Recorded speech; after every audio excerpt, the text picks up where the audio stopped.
Yahushai Ba'ashem Rakakwadash. Yeah, today the Spirit was on me, well, actually for like a couple of weeks, going over Revelation the 13th chapter, and I found some information about a couple of weeks ago that I found very interesting, and I just want to bring it out through the Spirit to, just solidify the fact that, I almost said it, the MOTV is not no hegemony, not no sleeping with white women or anything like that, and Lord's going through the Spirit want to bring out that information just to solidify that through the apostles and elders of Great Millstone, Apostle Tahar, Apostle Kabar, Apostle Ramlab, that the Spirit is working with them, and it is true that the MOTB is that grain of rice that they want to, put in you for it to be subdermal. Sure. So yeah, let's get if any no, I'm gonna leave that for later. Don't build up to it. Yeah, let's start from Revelation 13. Because Salakia, before I say that, it's important to know this chapter because the time is approaching where this thing is going to be presented to you, and if you don't know the breakdown of what it is, Satan can now get into your mind saying, oh yeah, that thing ain't it ain't what the brothers say it is, it ain't what the apostles say it is, because if you don't know what it is, and you can't break it down to yourself, you don't understand the Greek and certain Hebrew words, Satan can easily deceive your mind and think that ain't what the brothers say it is. So, you got to know the breakdown so that way, part of being delivered from it is understanding what it is. Right. Yeah, and we don't teach you the breakdowns. It's not just knowing the breakdowns. I just know it so I can say it. You got to know it so you know what to do when it happens. The breakdowns is the understanding of the times that you're in and what you're supposed to do when it happens. Because if you go around, I could teach you what it is, but when the time comes, you don't know what to do, then what's the point of knowing it? But yeah, when you read, we're going to use those code words. So if anything, substitute the B word for monster. It's called the monster. Oh, damn. They taking it down for that? Yeah, they taking it down for that. Like you watch like Apostle Ramlaw's stream he was doing, he had to throw in some Spanish, he had to change the keywords. He said the monster that had, man. And real quick, and it goes to show you that for those that weren't paying attention, if they come and they click on our video and they're like, you hearing somebody talking about rice eaters, green and rice, Vanessa, Lady Vanessa, and the context we're using it, monsters, they're like, what the hell are these guys talking about? Yeah, well, my bad, but that's the famine of the word.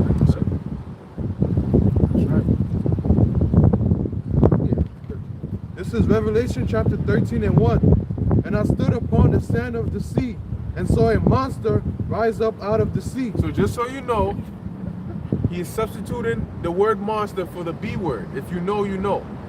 Shit. Just for the YouTube algorithms. Having 7 heads and 10 horns, and upon his horns 10 crowns. So that's going to take me a minute to get used to No, that. just use the B word. Just call it B's. Just when you speak in, just whatever you can do, you can do it. However the Lord has a spur go, he'll have it go anyway. I know our B's is M's, and we being careful for the YouTube world. But you know what? Y'all very cunning. So, like the brother said, the famine of the world. Yeah, just hey, you can't just do what you gotta do. But that verse is talking about at the time the ancient pagan Roman Empire that, if I'm not mistaken, started at 27 BC, or it may have been it was 27 BC. But the 7 heads and the 10 horns are the 10 horns are today they're known as NATO and the EU, but back then they were the vassal states that were under the Roman Empire. If I'm not mistaken, that those were like the Germanic tribes that were around the Roman Empire at the time. And before the Roman Empire fell, which is very funny because that ties a little bit into 17th chapter, if I'm not mistaken, with the history between the Romans and the Germanic tribes, don't quote me on this, but I remember seeing this in the video. I think it was Kings and Generals. That that at first the Romans and the Germanic tribes, they were all peaceful with each other. They were good. But then later down the line, one of the reasons why the Roman Empire fell was because of the Germanic tribes. And that's the 10 horns that surround at the time the Roman Empire. So it's very funny when you go into Revelation the 17th chapter that says the beast shall hate the whore. And the whore today is America, and the beast is NATO and the EU today. Yeah. So the same way back then, the Germanic tribes eventually, was a reason why the Roman Empire fell. It's kind of playing out the same way today. and upon his heads the name of blasphemy. And the beast which I saw was like unto a leopard, and his feet were as the feet of a bear. All right, stop right there. Right. And when it says blasphemy, meaning that they have no regard for the laws or the ordinance of the Most High. Same as the Roman Empire, they didn't have no respect for the laws that the Most High set up. That's why they made a government or a system contrary to how the world is supposed to be governed. And we'll get into that a little bit later. I'm going to say that for a little bit later as well. But when it says the beast that was likened unto a leopard, Esau's power or his coming into power started with the Greeks, which was Alexander the Great. And then what was it after? Feet were as the feet of the bear. The feet of the bear is today the Russians. If I'm not mistaken, their symbol is the Suburban or the Siberian bear. Continue. Which, you know, Russia is not a part of the beast, but when you go from the head to the feet is the ending of Esau's power. And ultimately that's going to end with that war involving Russia, because Russia is going to play a big part in the destruction of Esau's kingdom as well, even though they're Edomites. Right. Because you could go and look it up online. Just do a simple Google search, and the history will tell you that Russia is not a part of the beast because they was going at it. Well, really, the beast was created. Well, there's, you know, a deeper, when you go deeper into it with the, you know, the Rothschilds and all that, but the beast was created because of Russia. Not, so Russia can never be a part of the beast, because the beast, NATO and the EU, was created because of Russia. And you can look that up on Google. To bring that war about. So the war mainly is going to be against Esau against Esau. And that's ironically because the Lord got an ultimate battle where y'all going to be fighting against each other. All these other heathen nations, y'all going to be fighting against each other, when throughout the whole time that y'all was here, y'all really was conjuring up wealth for one another. But ultimately, the Lord flipped it on y'all, where y'all gonna be fighting each other, man. And if you check out any good movie, it always be the smart one who causes the two armies that he's beefing with to go to war with each other. Yeah. Yep. So Russia is not a part of the beast. You gotta understand that. Continue. And his mouth as the mouth of a lion. That's representing Great Britain. And the dragon gave him his power and his seat and great authority. Right, stop right there. And the dragon gave him his seat. Now hold on, read that last part again where it says the dragon gave him his seat. And the dragon gave him his power and his seat and great authority. Right, it says the dragon, which is the ancient Roman Empire, gave the beast his power, his seat, and his authority. So the beast today would get its power from the ancient Roman Empire. It's the way they govern people is going to be after the ways of how Rome ruled over the people. That's right. That's why it says the dragon gave him his seat. This comes from the Roman Empire. America is just copying the Roman Empire. Right. Because it is the Roman Empire coming back. Like it mentions the image of the beast. Yeah, because a lot of things come from ancient Rome. Like, you know, when men in the army, they have the dog tags.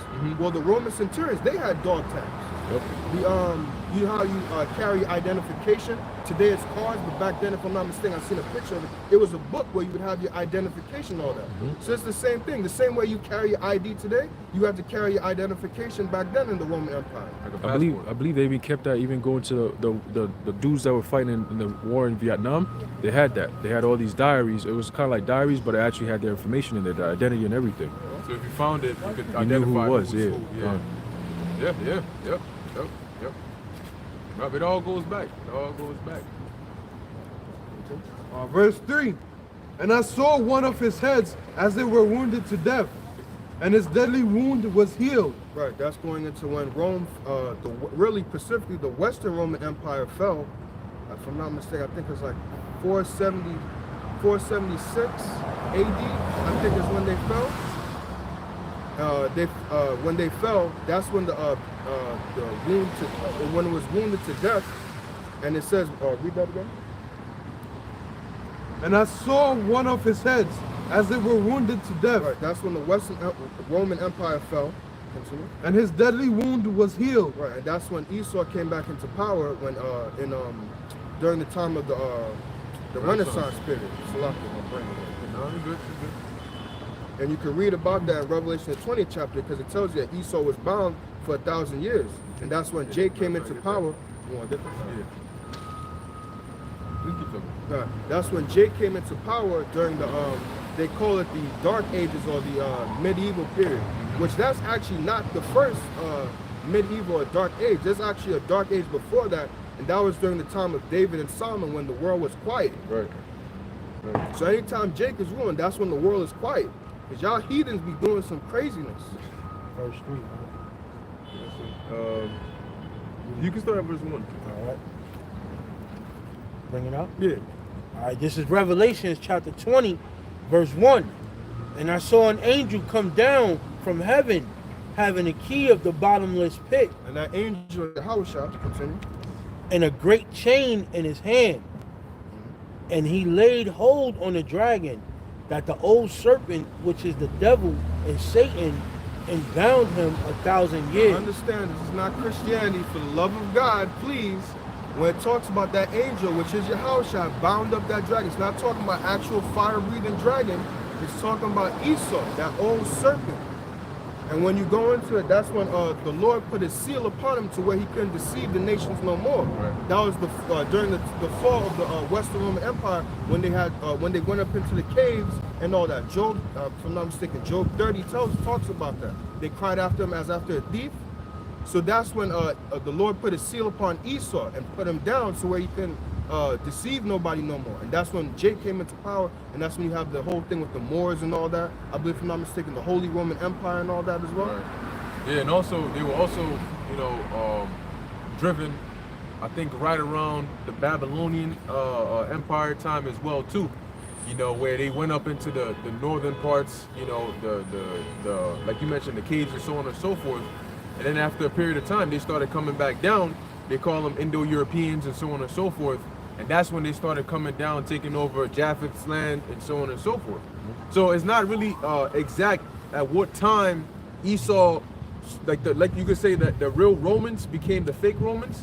There's not really an exact, time period as to where you'd have to do thorough research for that to find out when Esau really came in there and kicked Japheth out and said, look, I'm going to be the Edomites now. Because when you read in the book of Maccabees, chances are that those were the Japhetic. When it talks about the Romans helping out Judas and stuff, chances are that was Japheth, because the Etruscans, right, the ancient Roman Empire, when it started off as a kingdom and then it became a republic, Romulus and Remus and all that was Japheth, and then later on Esau came up in there, Julius Caesar and all of that. But yeah, just adding to your point. Continue. All right. Hey, you gotta Verse know that 3. history, man. Verse. You know? This is verse 3 of Revelation chapter 20. And cast him into the bottomless pit. Which is Europe, not an actual pit. Yeah, that's in the Apocrypha. So I should get that. Because see, Christianity, people look at us and say that our stories is bugged out and weird, but it's like, if you listen to Christians, they'll actually believe that this is a bottomless pit to hell. Like when you go into, Revelation 9 chapter, they actually think that there's flying, mutated locust scorpions coming out of a pit from smoke and all that. But yeah, you say our stories is bugged out. You actually believe there's some dragon that's going to come and attack people. Right. It makes more sense for there to be a big beast with 7 heads come out of a bottomless hole, like Mortal Kombat, right? Like some bottomless hole, and just start devouring people and start writing, grab your arm and write 666 on there. That makes much more sense than the system that you actually see before your eyes today that are trying to implement something That's like metaphorical. that. Right. Dumbass, man. But anyway, let me get this real quick to prove the pit. This is the book of 2nd Ezra chapter 5, verse 23. It says here, and said, O Lord, that bearest rule of every wood of the earth, and of all the trees thereof, thou hast chosen thee only one vine. So he goes to list the Lord's chosen things, his favorites, so to speak. And it says here, and of all the lands of the whole world, thou hast chosen thee one pit, and of all the flowers thereof one lily. Right, so that one pit is talking about the land of Israel. So shows you that pit means land. It doesn't talk about actual, this bottomless pit that you think is the depths of hell and all that. That bottomless pit would be Europe because they don't vegetation doesn't grow over there very well. Yeah, because the how do you grow things you gotta, you know, dig into the ground, like husbandry. You have a plow for a reason, and what does the plow do? The plow digs under the earth so that you can get the soil, right? The deeper you dig, the darker the soil is supposed to be, and the darker the soil, the more rich it is, meaning that you can grow crops. But in those countries, the reason they import things is because you dig and dig and dig and dig and dig and dig and dig, but you're not gonna find that rich soil. So it's likened onto a bottomless pit. You got it. All right. Okay. And set a seal upon him that he should deceive the nations no more. Right, so that seal was, you know, like I said, putting where he couldn't deceive the nation no more. Like how, like this brother always says, we're sealed. We can't come up under Esau until the Lord raises us up. So that's that seal. The Lord, again, this is not talking about a dragon that you put in the hole and seal him like, nah, you're not leaving this hole. No. Like Game of Thrones. Yeah. Yeah. Nah, this is an actual seal that a nation cannot come up into power, because it tells you in there's actually multiple precepts, but one that comes to mind is Daniel 4:17, where it says the Most High bringeth up, and he put up the basis of men. So the Most High puts up nations over other nations. So the Most High brought down the Edomites to where they couldn't deceive nobody. And that's when we had our little time to do our thing, even though it wasn't wickedness, because it wasn't according to, you know, we wasn't following our roots. Right. Just like how now we're under Esau. Because like this brother always said, how is it, you know, especially back then, we were much bigger. So it's like, how is it you got 250-pound Jakes can't take out this little skinny-ass Edomite, and he just has a gun, and you can't do nothing against him? That don't make no sense. Why are you afraid of him? There's more, especially back then, there was more of us than them. Right. Yeah, I was gonna add on to the point the brother just made. Imagine Jake, that was used to, you know, going to the jungle and slaying animals. And you got King David, you know, putting bears to flight, and even killing them, lions. But yet, Samson killing 1,000 Philistines and so on and so forth. And then, a so-called white man comes in, and then all of a sudden we got no powers to defend ourselves. Our women are getting torn up, and we can't do nothing about it. Our children are getting beat up, and we can't do nothing about it. How do you think that happened, man? You know, it had to be a divine intervention. It had to be some spiritual understanding to it. That's why they call it manifest destiny. You know, it was destined for that to happen. Yeah. Same with Gad and Reuben. Yep. How is it that they knew the land left and right? They were skilled, they were fast, they were strong, and then they got taken out. They got taken out, exactly, by a devil who came from a different land that didn't even know the land like that. You know? What's that script when they say, is this the man that... Isaiah 14. Yep. Isaiah 14. Yep. Bring it out. Well, you can save it. We're going to save it. Let's save it. All right, cool. Finish off so we don't lose the point. Yeah. Right. All right. Till the 1,000 years should be fulfilled. Right, and it's not exact, but it's about 1,000 years, give or take. But you know, continue. And after that, he must be loosed a little season. Right, and that's when they came back during the Renaissance. And to the Lord, that's a little season. But you look at, to the Lord, it's a little season. But look at what he's done within all this time that he's ruled the world. He's deceived the earth greatly. He's put himself as the image of the Most High and things like that. He's made his ways the ways that people should follow. Right. And Lord's going to get into that as well, because I got something in the Bible Hub that explains that. So here it is, this man has deceived the world instead of following the laws, statutes, and commandments of the Most High. Because the laws, statutes, and commandments of the Most High that's written in the Bible not only govern Israel, because it starts with Israel, but it's going to govern the whole world. That's right. It just starts with Israel. I wanted to make a point about the Renaissance era. The beast basically, you know, coming back after being wounded. That Renaissance era in like the 1400s, the time in between Rome's fall, like around 470-ish BC, all the way to the 1400s, the Dark Ages. Now, like after this truth has gone out throughout the whole earth, all of a sudden Esau is trying to backtrack.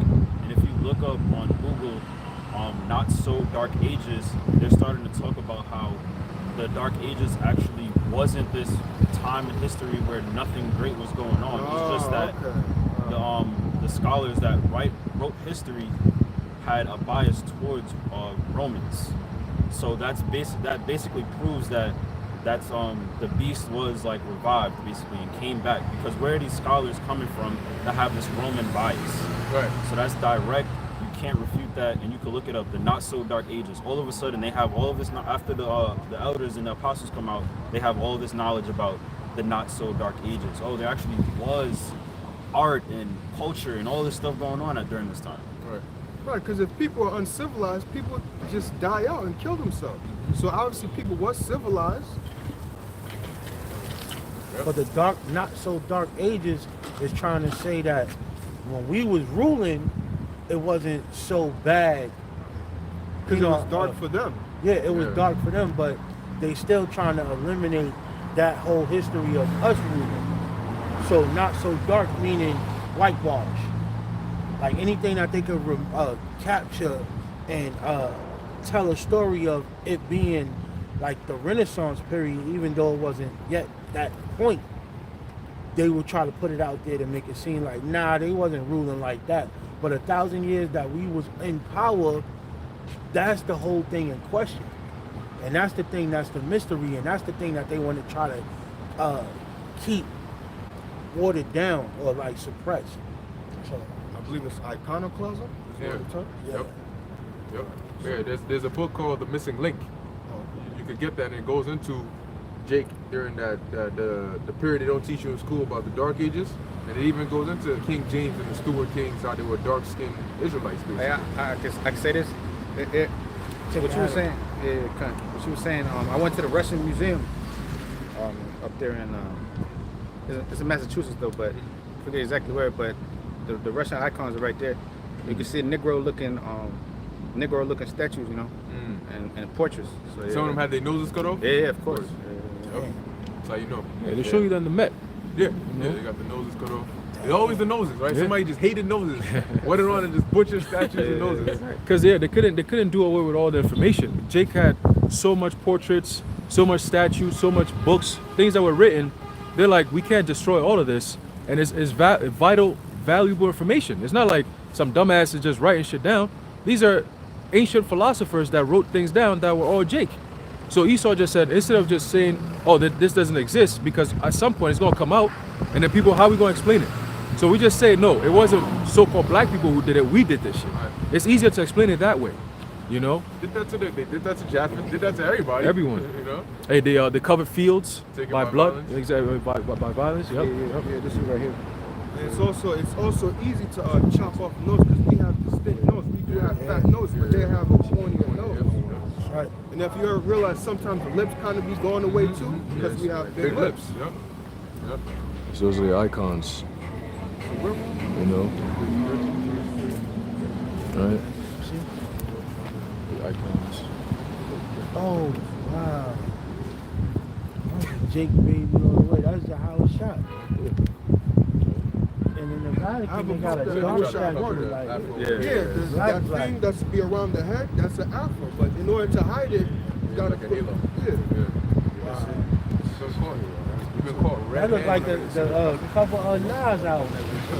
A little baby Nas. I'm not sure if they're going to be out there today. Hey man, because like the scripture saying the Apocrypha that what? Truth shall flourish and knowledge shall overcome. Corruption shall be quenched.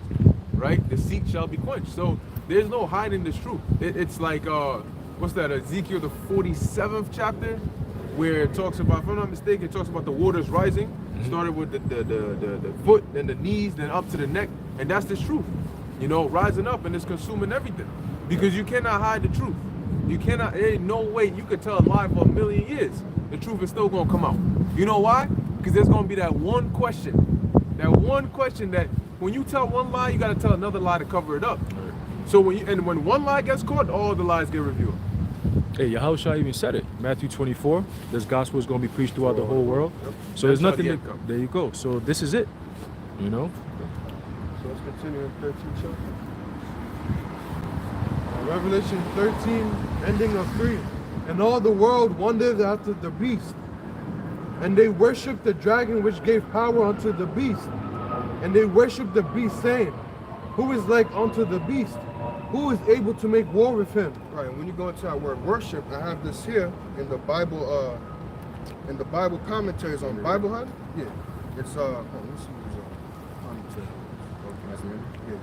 It's actually The world? Yeah, just this one sentence. Okay. Maybe the second. God. So it says here from the Bible commentaries of Revelation 13 and 4 by Matthew Henry, it says the world admired its power, policy, and success. Right, so it's not actually bowing down and worshiping, no, because I think it says that in the Blue Letter, one of the definitions is to bow down and worship, but no, it's to reverence and admire Esau's way and how he does things. That's why people become scumbags. Like I watched that movie, what is it? The Wolf of Wall Street with Leonardo DiCaprio. Why do you think people want to be like that and start scumming over people and like, you know, doing whatever it is to get money? Because the Esau has put his vibration on the earth, and people want to follow that because they see, well, that's the way to do things, and it's like, oh, it's working. So they admire it, they follow after him, they reverence his ways, they respect his ways. Doesn't mean actually worshiping. Mm-hmm. Yep. Do you have something? Read more? No. And that goes into the military too, because even though people know the system and the military of this system is off, they're still going to sign up just for the benefits of going into that field. Yeah, because they admire it, they look up to it. And it's been, yeah, like I said, you go into it, you like, oh, you get a GI Bill, you know, you get all these benefits, and they'd be the same ones coming back with PTSD and talking about how this regiment is full of shit. Like what they do. You know, it's so many movies that was put out there like that to show you, like, yo, this is what we do when we go out there. We really militarizing or policing cartels, drug fields. Like in Iraq is where you get the majority of your so-called exotic weed from, and you got the American government that's policing that field or their crops, and it's illegal. It's like the same with Frank Lucas. They were helping him. Opium, yeah, with the opium. Yeah, they was helping him in DEA period. They were helping fund the drugs that's coming into America. Like, who is it? Snowfall with Freeway Ricky Ross. And there's a DEA agent with going down the line with Power in that movie with Ghost. The chick that he was in bed with, she's like Angela. Yeah, Angela. Yeah. She was like covering up for him for all the millions, all the keys. Jamie, yeah. Yeah, and she was involved with law enforcement. But when it come down to it, with Iraq, they being deployed out there and they thinking that there's a battle against terrorism, but it's really you just going out there to be a police officer over for the crops. actual terrorists. Yeah. That's it, yeah. Hey, if I could say this, the war on drugs was nothing but a war on Jake. Yeah. Because what you do is you got Jake in the hood. You bring the CIA, you bring guns, and then you bring all this poverty, and Jake gotta get it how they live, you know. Right. And that's why Jake's community was destroyed in the '80s and shit like that. The elder Yaswama shared that video, the crack. I think it was cocaine. I think it was called, but it was on Netflix to show you everything. But long story short, the what was I gonna say? The Esau has played this game of his masterfully. You know what I'm saying? Because here it is. Now you gotta he create the problem and he bring the solution. You know what I'm saying? So Yeah, because if you got all these prisons, you got to fill them up some way. Yeah, If you yeah, put the crack in the community, now you got to influence. Right. So you got plainclothes officers that dress up like crack dealers. Like, yo, what's up? I got. You know, a lot of people that walk past you like, I got the sound, I got the sound. A lot of them are agents. you know. Because they're sent to be the direct intel in the streets, because they believe that if you are a police officer or you work in the system and you go into the streets, Jake is not going to trust you. Yeah. They say, how are we going to get the information if we're not in there? So we need to infiltrate. So they'll have somebody who works with the feds, but he's in the system. He's in the hood, crazed up on drugs. I mean, you see him and he's worse than the people in the neighborhood. His hair all messed up, his teeth is all gone, you know, and he's straight up on drugs. He can't even get off of it. And then they come in there and they be like, look, we'll pay you this amount of money, keep an eye on this person, so and so. Let us know what you see, what you think, blah blah blah.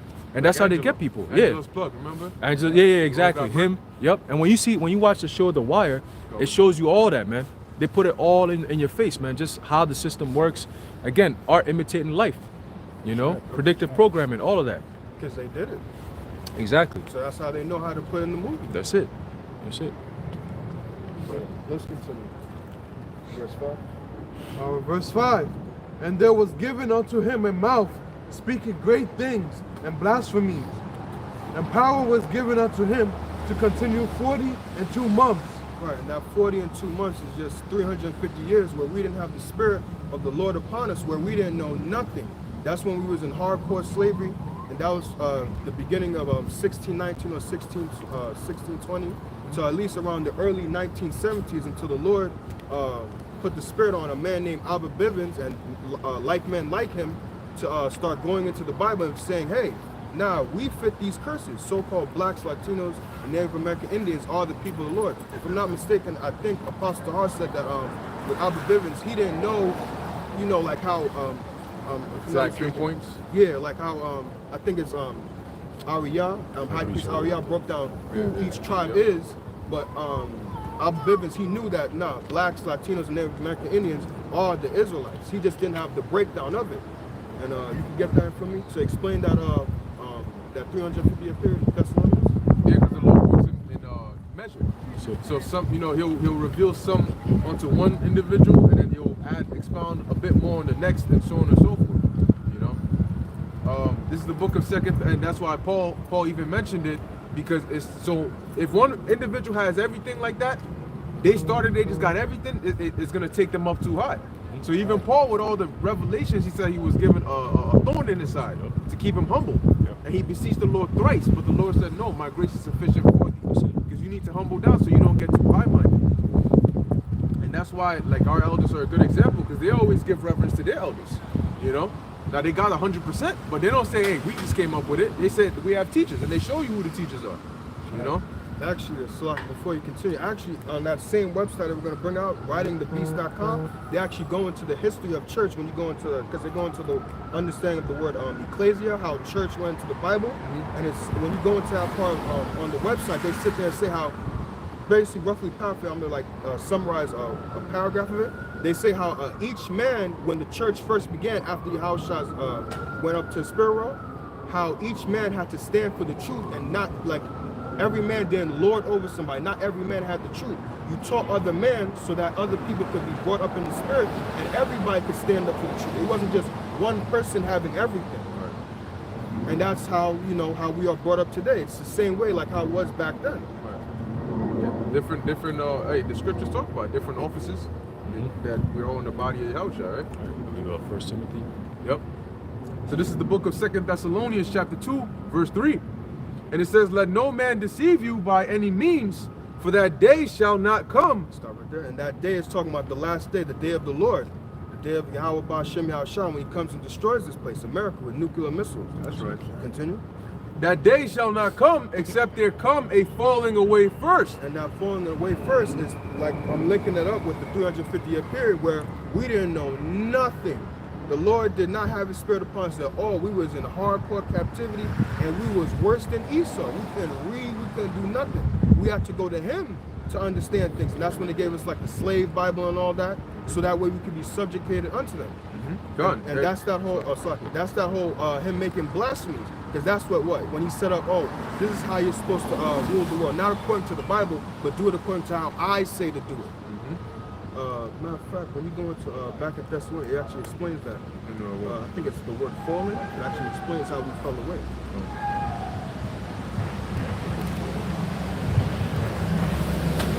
Apostasia? Yep, that's it. Apostasy. Yep, the word is apostasia, and it says here a falling away, a defection, apostasy. Right, and when you go to apostasy, if I'm not mistaken, matter of fact, find that for me in the definition on Google. God, and also here it says defection from truth. So what? We didn't have the truth. That's that 350 years. Until the Lord raised up Abba Bivens to have the spirit, he put the spirit upon him. That's what fulfillment of Ezekiel, the 37th chapter, the beginning parts of it. So the apostasy, right? Yeah. I believe it's something that's outside the truth, that doesn't have that's not following the religious ways. Yeah, it says and the abandonment or renunciation of a religious or political belief. Right, so we didn't have our so-called religion, which is the scriptures. Right. So that's that falling away. And who would that happen to? Us, Jake. That's it. Tells you that in one of the curses said you shall Discontinue from heritage. yeah, also in I think it's the 64th verse, Deuteronomy 28 and 64. Mm-hmm. Says you should serve other gods, wood and stone, that your fathers never knew. That's that falling away. That's that apostasy. Right. Yeah, and it even goes back also a little shortly after Yahushua went back to the spirit world, and the apostles, went fell off, and then the real truth sort of went back. There's a scripture that says what? Ever since the fathers fell asleep, all things continue as they were. Because now you had the early church fathers, right? Jerome and this guy, but they were all sort of dealing into paganism. It wasn't the direct truth that Yahushua had. Okay, and even all the way then up until like the brother said, going into slavery, where it just amplified to the max. Because real quick, when you go to the book of Matthew 25, it tells you here about the parable that the Lord gave. Matthew 25 and Start at 6. Where it yeah, goes into the cry. actually verse 2. Verse 2. It says, and 5 of them were wise, going into the 10 virgins. 5 of them were wise and 5 were foolish. They that were wise took their lamps and took oil with them, which represents the understanding, the complete understanding of the scriptures. It says, but the wise took oil in their vessels. Verse 3. They that were foolish took their lamps and took no oil with them. But the wise took oil in their vessels with their lamps. Verse 5. While the bridegroom tarried, they all slumbered and slept. So who's the bridegroom? Yahushua. And when did he tarry? When he went back to the spirit world. Acts 1 and 9. So after he left, shortly after that, the direct disciples and stuff, we all, basically passed away. Then the new gen that came in, we slumbered and slept. And then, like you were saying, that led into that falling away. Right, I believe, Salaki, there's a book that the Apostle Paul, I forgot what, I don't remember if it's a Colossians or one of the minor ones. And he was going into how they start to believe that Yahushua is coming back. So they were like, all right, we're just going to chill out here and just wait. And he was like, nah, don't do that. Don't just sit there and wait, but be active. That's it. Thessalonians. There you should go. not come. There you go. Until there comes the falling away first. Yeah, exactly. That's what we're reading. That's the spirit. So they were of the mindset of like, oh, we just chilling. We're gonna wait till the end come. They didn't know that it's gonna be 2,000 more years to go. Right. You know what I'm saying? But that's why we're back here again in that same spirit, like we were with Yahushua, waiting for that deliverance, waiting for that time, because we're those same men coming back. Mm-hmm. Whether people want to believe it or not, we believe it, and that's all that matters. All right, go ahead. And to add on to the oil being the truth, is that what? Now, today we may use oil to put on our body, but back then when you put oil, you would anoint your head. Yes, sir. And what goes into your head? The understanding. All right. So just to add on to that. Yep. So, Psalms chapter 23, verse 5. It says, thou preparest a table before me in the presence of mine enemies. Thou anointest my head with oil. My cup runneth over. Surely goodness and mercy shall follow me all the days of my life, and I will dwell in the house of the Lord forever. So, added to your point about the oil also representing this truth. In the presence of our enemies, which they're having it right now. Yep. I forgot what precept that is. It might be in Psalms 2, where the Lord said, I will set them in order by in front of your face. Mm-hmm. You gotta find it, but I believe it's in Psalms. Go. Go back to Revelation. Right, so that great falling away, like we explained, was when, like me and the brother were explaining, that when we didn't have the truth upon us anymore for 350 years, and then the Lord raised up Abba Bivens, and that's when, also going into Revelation, the 11th chapter, if you can get that for me. Go. I got it. There you got it? Okay. If you got it. I believe it's 11 and 9, if I'm not mistaken.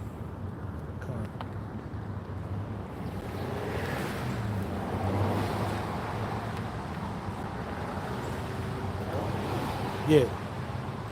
This Revelations 11, verse 9. And they of the people and the kindreds and tongues and nations shall see their dead bodies 3 days and a half, and shall not suffer their dead bodies to be put in graves. Right, and that 3 days and a half is also 350 years, same as Revelation 13 chapter. And it doesn't actually mean dead bodies, it just means that what? We were in a dead state of mind. We didn't have the understanding. And these other nations knew who we were, and they didn't put us to put our bodies in rest, meaning they didn't tell us that who we were. Specifically Esau, because you know who we are, but you didn't tell us who we are. So that didn't put us at rest. That's why, especially now, because I'll admit it, my father, he's like trying to, he's trying to get back to how it was back then, but he's wanting to do it another way. He wants to do it he thinks the way is going back to Africa. That's why I have a strong hate for Africa, because of him. But he's trying to go another way. And what? Because he's listening to all these other people that have been put out there to sit there, a lot of you saying that we're Africans and things like that. So that's why they're not at rest. They're uneasy. They're like, we want to get back to the way things are, but it's like, this is not it. But they're trying to find that. But this puts you at rest. I believe Yahushua said that. Come unto me, all ye that are heavy laden, and I'll give you rest, and learn of me. Right. So this truth gives you rest, because why? You know that the kingdom's coming. You know that your people are going to be good. You're going to be at rest. You're going to have your enemies underneath you. That gives you rest. That gives you a peace of mind. Even though you may be having a bad day, at the end of the day, you read Obadiah, Esau, you can do all this shit. But Obadiah 1:18, that's coming for your ass. That's it. So you can do all this, but at the end of the day, Obadiah 1:18. You chop the head off, Obadiah 1:18. Say that right before they chop it off. Obadiah 1:18, baby. That's right. This is Revelation 13:6. And he opened his mouth in blasphemy against God to blaspheme his name and his tabernacle and them that dwell in heaven. Right. Again, that blasphemy is just showing a lack of respect, a lack of reverence. That's why they say that they put out that vibration that the Most High's name could be whatever you want it to be. It could be Jehovah, it could be Yahweh, whatever. They blaspheme the angels. They have the Apostle Bar did a video on that with the finger of God, where they have the angels all as pale-faced babies, and God's in like a pink robe, and Adam's naked. Yeah, all that's blasphemy. Yeah. That's blasphemy. That's no respect, no reverence. Because the Most High is serious about his word, what he says about who he is, what he's about. And here it is, you're saying he's pale, his son is pale, leprosy. The angels, they also have leprous skin. The Most High is okay with, the alphabet community. All that is blasphemy. He's not about that. That's a lack of respect. Right.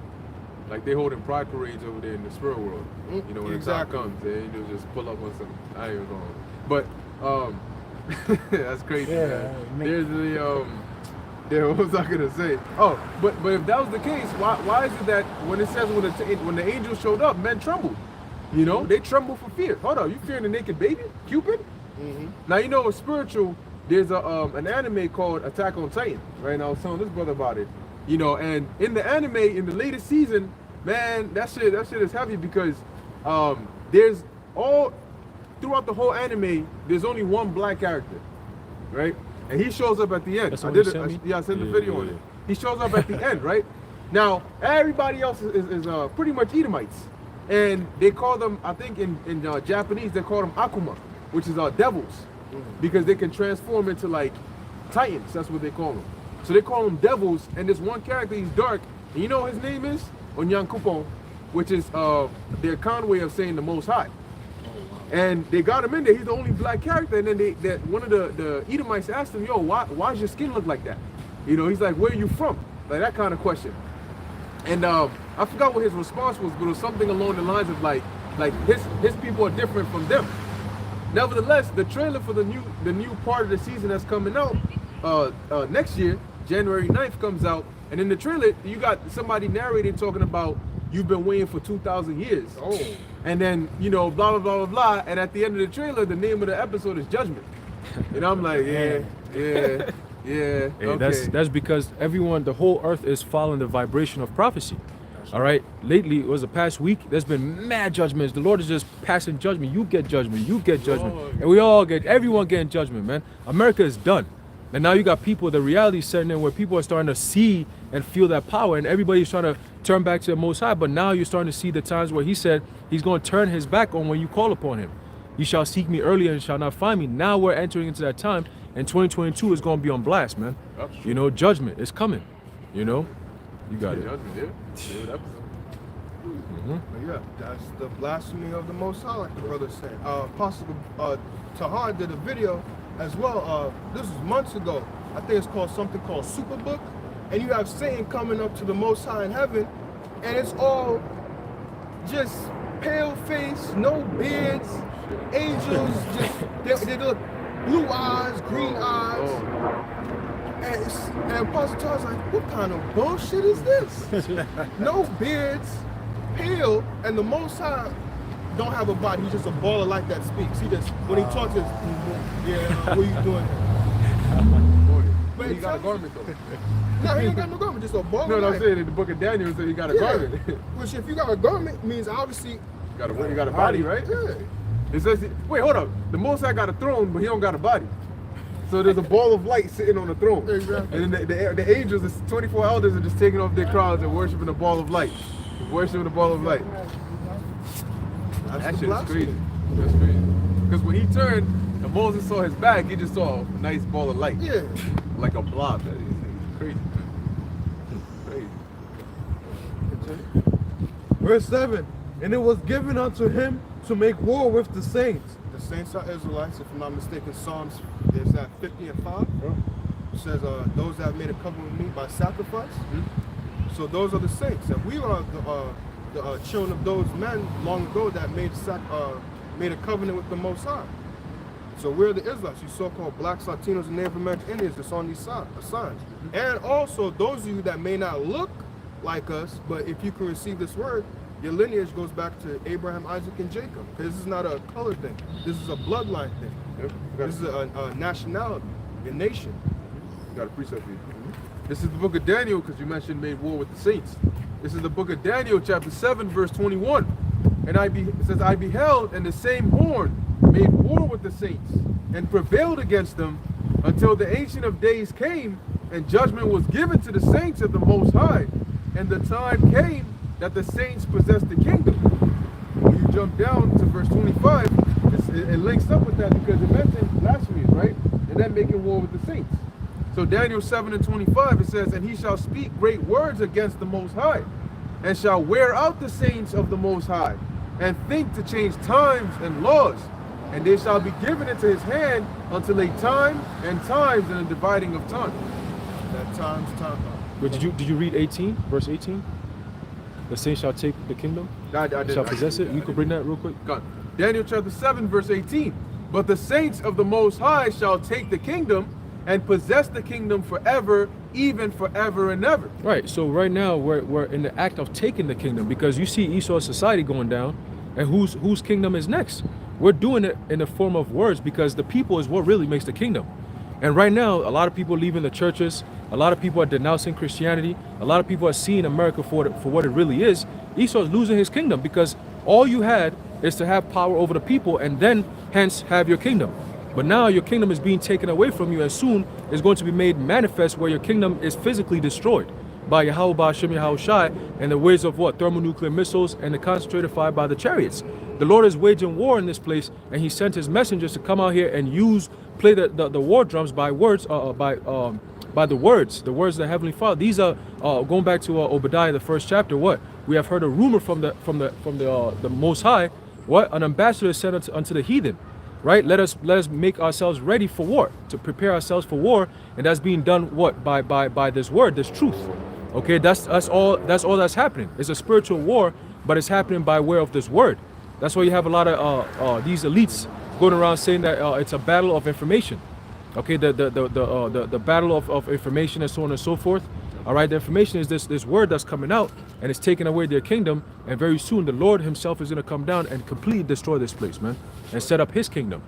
All right. That's right. Got to appreciate what you said. How the Lord set us up to bring down, basically heralding the That's it. taking down His kingdom. That's it. Right. That's it. This is the book of Jeremiah, chapter 1, verse 9. Then the Lord put forth His hand and touched my mouth. And the Lord said unto me, behold, I have put my words in thy mouth. See, I have this day set thee over the nations and over the kingdoms. to root out and to pull down and to destroy and to throw down, to build and to plant. Right, so right now, through the words of the Most High, we're bringing down this kingdom. And what? Like it says in Daniel 2:44, and in the days of these kings, the Lord shall set up a kingdom that shall never be destroyed. So now what? We're building up the tabernacle of David, the house of David. So we're destroying, but also building up as well. This is the book of Matthew, chapter 18, verse 18. Verily I say unto you, whatsoever ye shall bind on earth shall be bound in heaven, and whatsoever ye shall loose on earth shall be loosed in heaven. Showing you the importance of words. He said, whatever is bound in heaven will be bound on earth. So you gotta be careful with your words. So what we're speaking right now is gonna manifest. It's being spoken in the heavens, and it's gonna be manifest on earth. That's it. Because we're the mouthpieces of the Heavenly Father. Why does it say? He says, what? You have spoken by way of your servants, the prophets. That's right. That's constantly written in the scriptures, man. Going all the way back to the beginning in Genesis. And is reiterated back in the book of Revelation. The Lord said He has sent men who were given they sung a new song. That new song is what we're doing now. That we're piping, but they haven't danced. All right, and that's and through that you're gonna have that destruction that comes, because you have people who listen and people who don't listen. Ezekiel 3:17, giving out the warning whether they hear or forbear. Precept. It's the book of Matthew, chapter 10, verse 20. For it is not ye that speak, but the Spirit of your Father which speaketh in you. Boom, and that goes perfectly with Jeremiah 1:4, right? There you go. 1:4 and 5, right? 1 and 5. 1 and 5. Before you were born, I knew thee. All right, and I sanctified thee and made thee a prophet unto the nations. Right? So before we came unto this earth, the Lord already knew us. He already ordained us. Whatever you're going to do, however you're going to do it, how long you're going to do it was already programmed in us, man. So now we just find the truth and we just unlock it and we just keep going, with the fire. That's right. All right, go ahead. That's what we're doing is threatening to Esau's kingdom, because in the churches, they're not speaking prophecy. That's right. But we're speaking prophecy, and that's a threat to his kingdom, because prophecy says what? This kingdom got come down before the kingdom of heaven comes down. That's it. So that's why he wants to, basically slander this ministry. Mm-hmm. Right, damn, what was the other thing? Oh, Lord's when I'll come back. That's it. Continuing verse 7, and to overcome them, and power was given him over all kindreds and tongues and nations. Right. And that's Verse 7, and it was given unto him to make war with the saints and to overcome them. right. So when they came over here and butchered Gad, that was making war. And even today, they're still making war against us. So when you see us dying in the streets, our people, blacks, Latinos, and Native American Indians, that's war. That's them making war against us. That's not just, injustice. That's them actually making war. So this is a time of war. This is not a time of peace. For years we've been at war with these people. We just didn't know it. And power was given him over all kindreds and tongues and nations. Right. So the Lord is the one that gave you your power. Although Esau believes in the manifest destiny, the Lord is the one that gave you your power. You didn't come with your own power. Right. That's manifest destiny. He manifests things in the heavens. Right, they was bestowed the sword. And with that sword, how they do things in today's operation is very covert. Everything is a black op. And it's a book called Silent Weapon for Quiet Wars, where this is all they use is black ops for us that don't know that we in war, or for Jake that don't know that this is our enemy and we at war.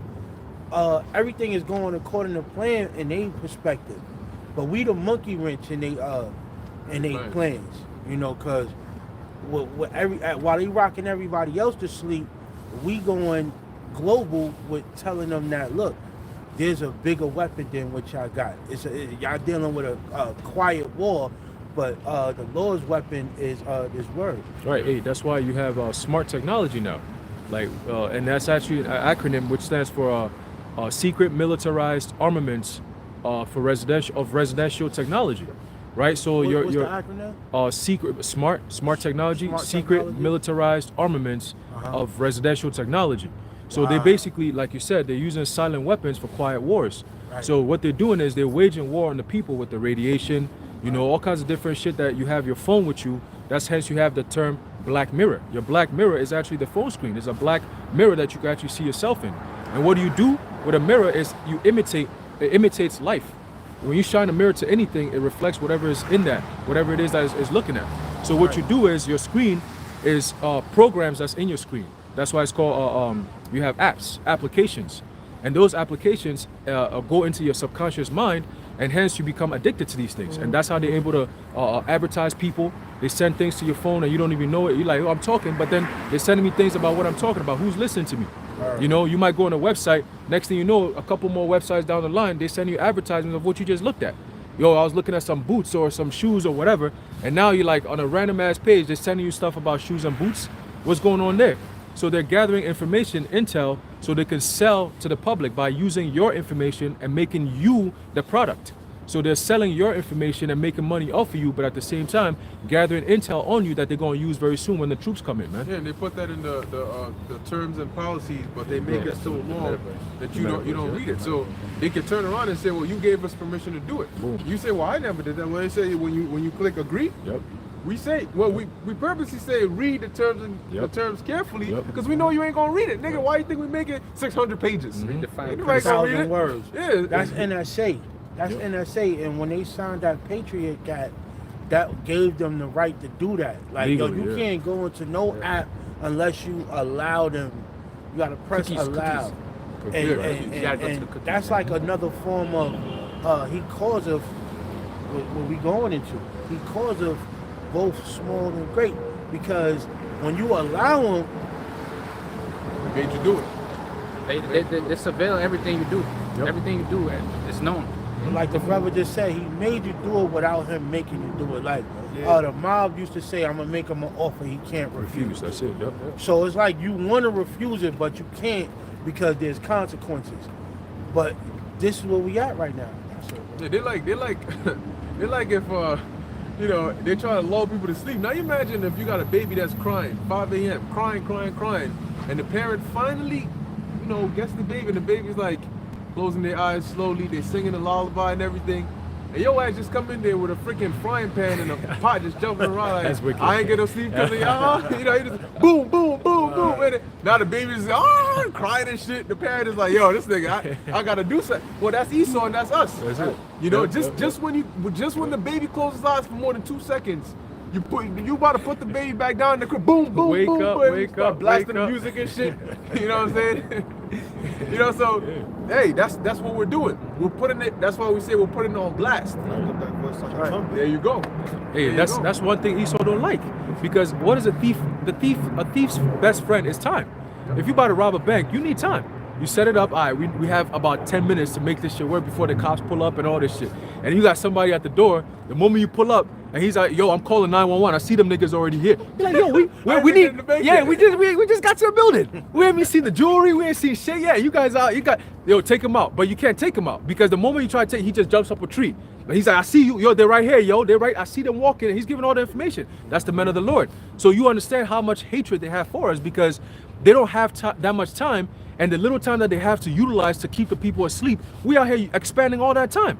Saying, yo, you don't have time, get your ass up, da-da-da-da. They're like, oh my God, these niggas, bro. So we are throwing a huge monkey wrench in their plans, and it's not even us. It's the Heavenly Father, because this is all prophecy. You know what I'm saying? And when you scrutinize the prophecy, when you really go into it, guess what? Esau does not even get to that so-called metaverse, the New World Order, all this bullshit. They don't even get there.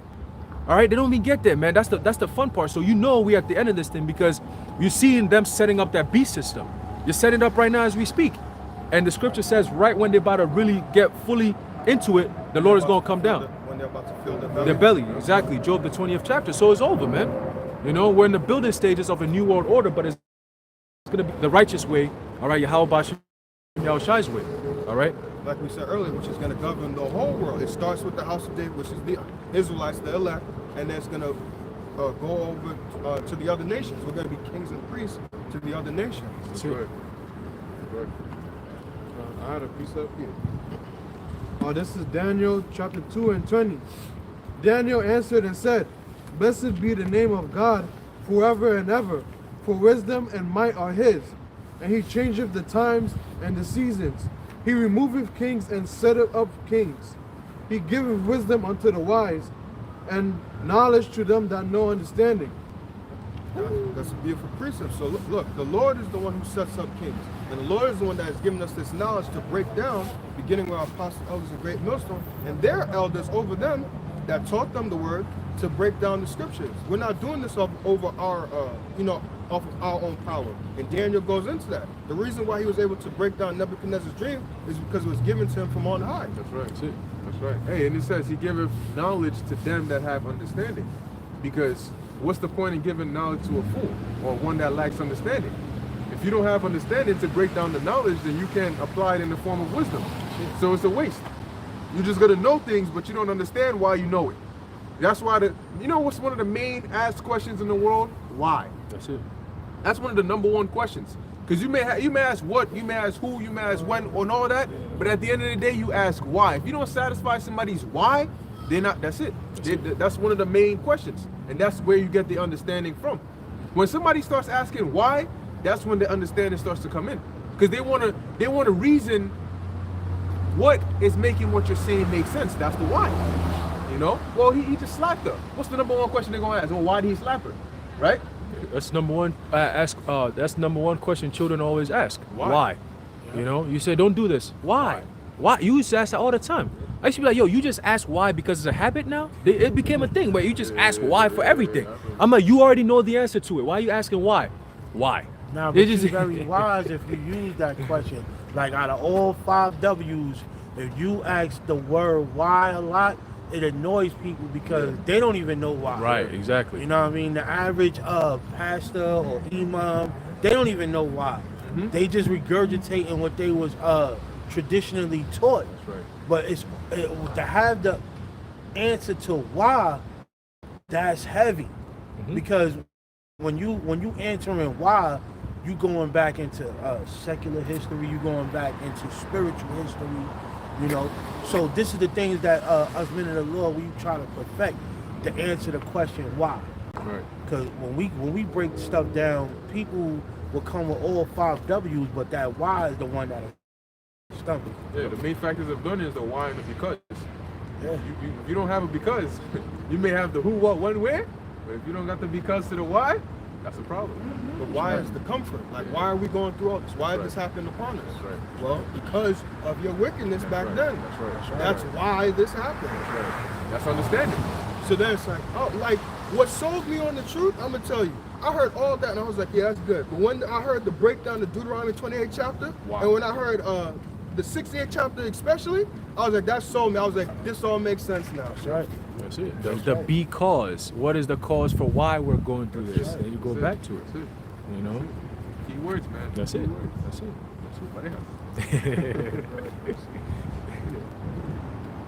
Verse 8. You gotta call the book.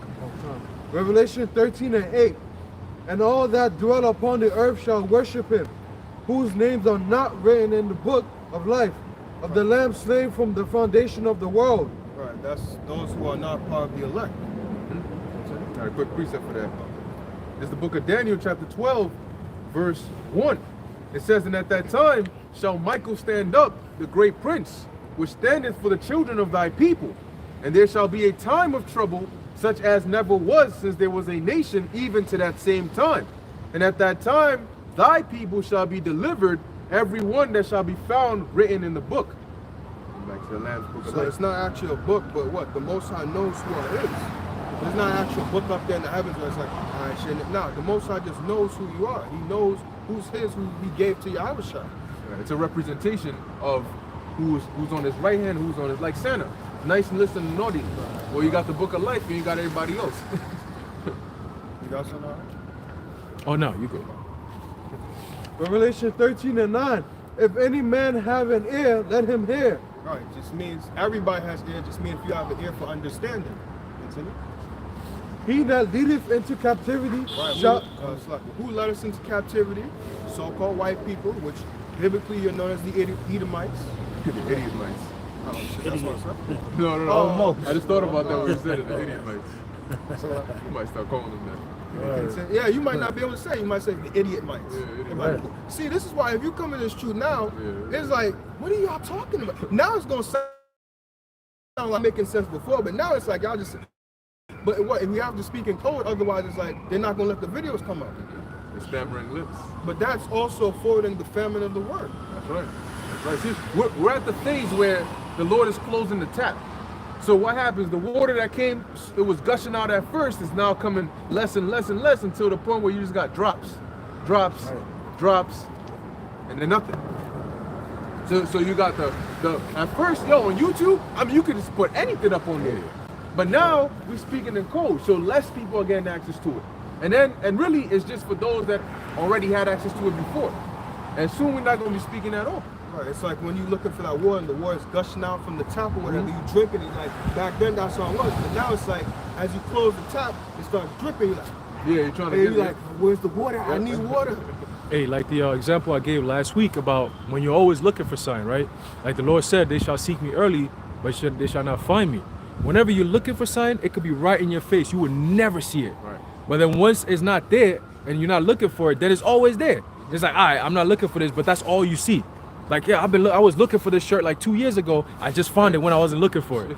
You know what I'm saying? But now when I was looking for it desperate, I know I had this shirt here. Like, it's right in your face, but you will never see it. And that's how the truth is gonna be. Right now, it's losing its abundance. You know what I'm saying? Because Esau is doing everything he can to eliminate it. All right. So right now it's becoming scarce, meaning it's making it that much more valuable.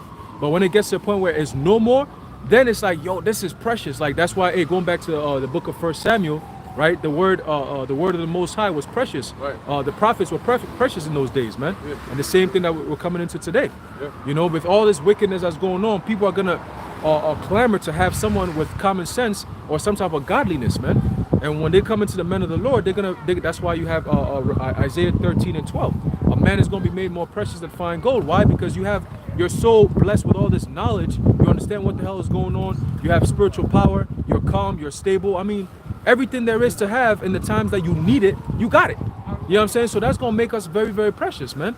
You know, this word is going to be very, very precious as it is now, but it's going to be intensified when there is no word, when books are done away with, when it's illegal to have a Bible next to you.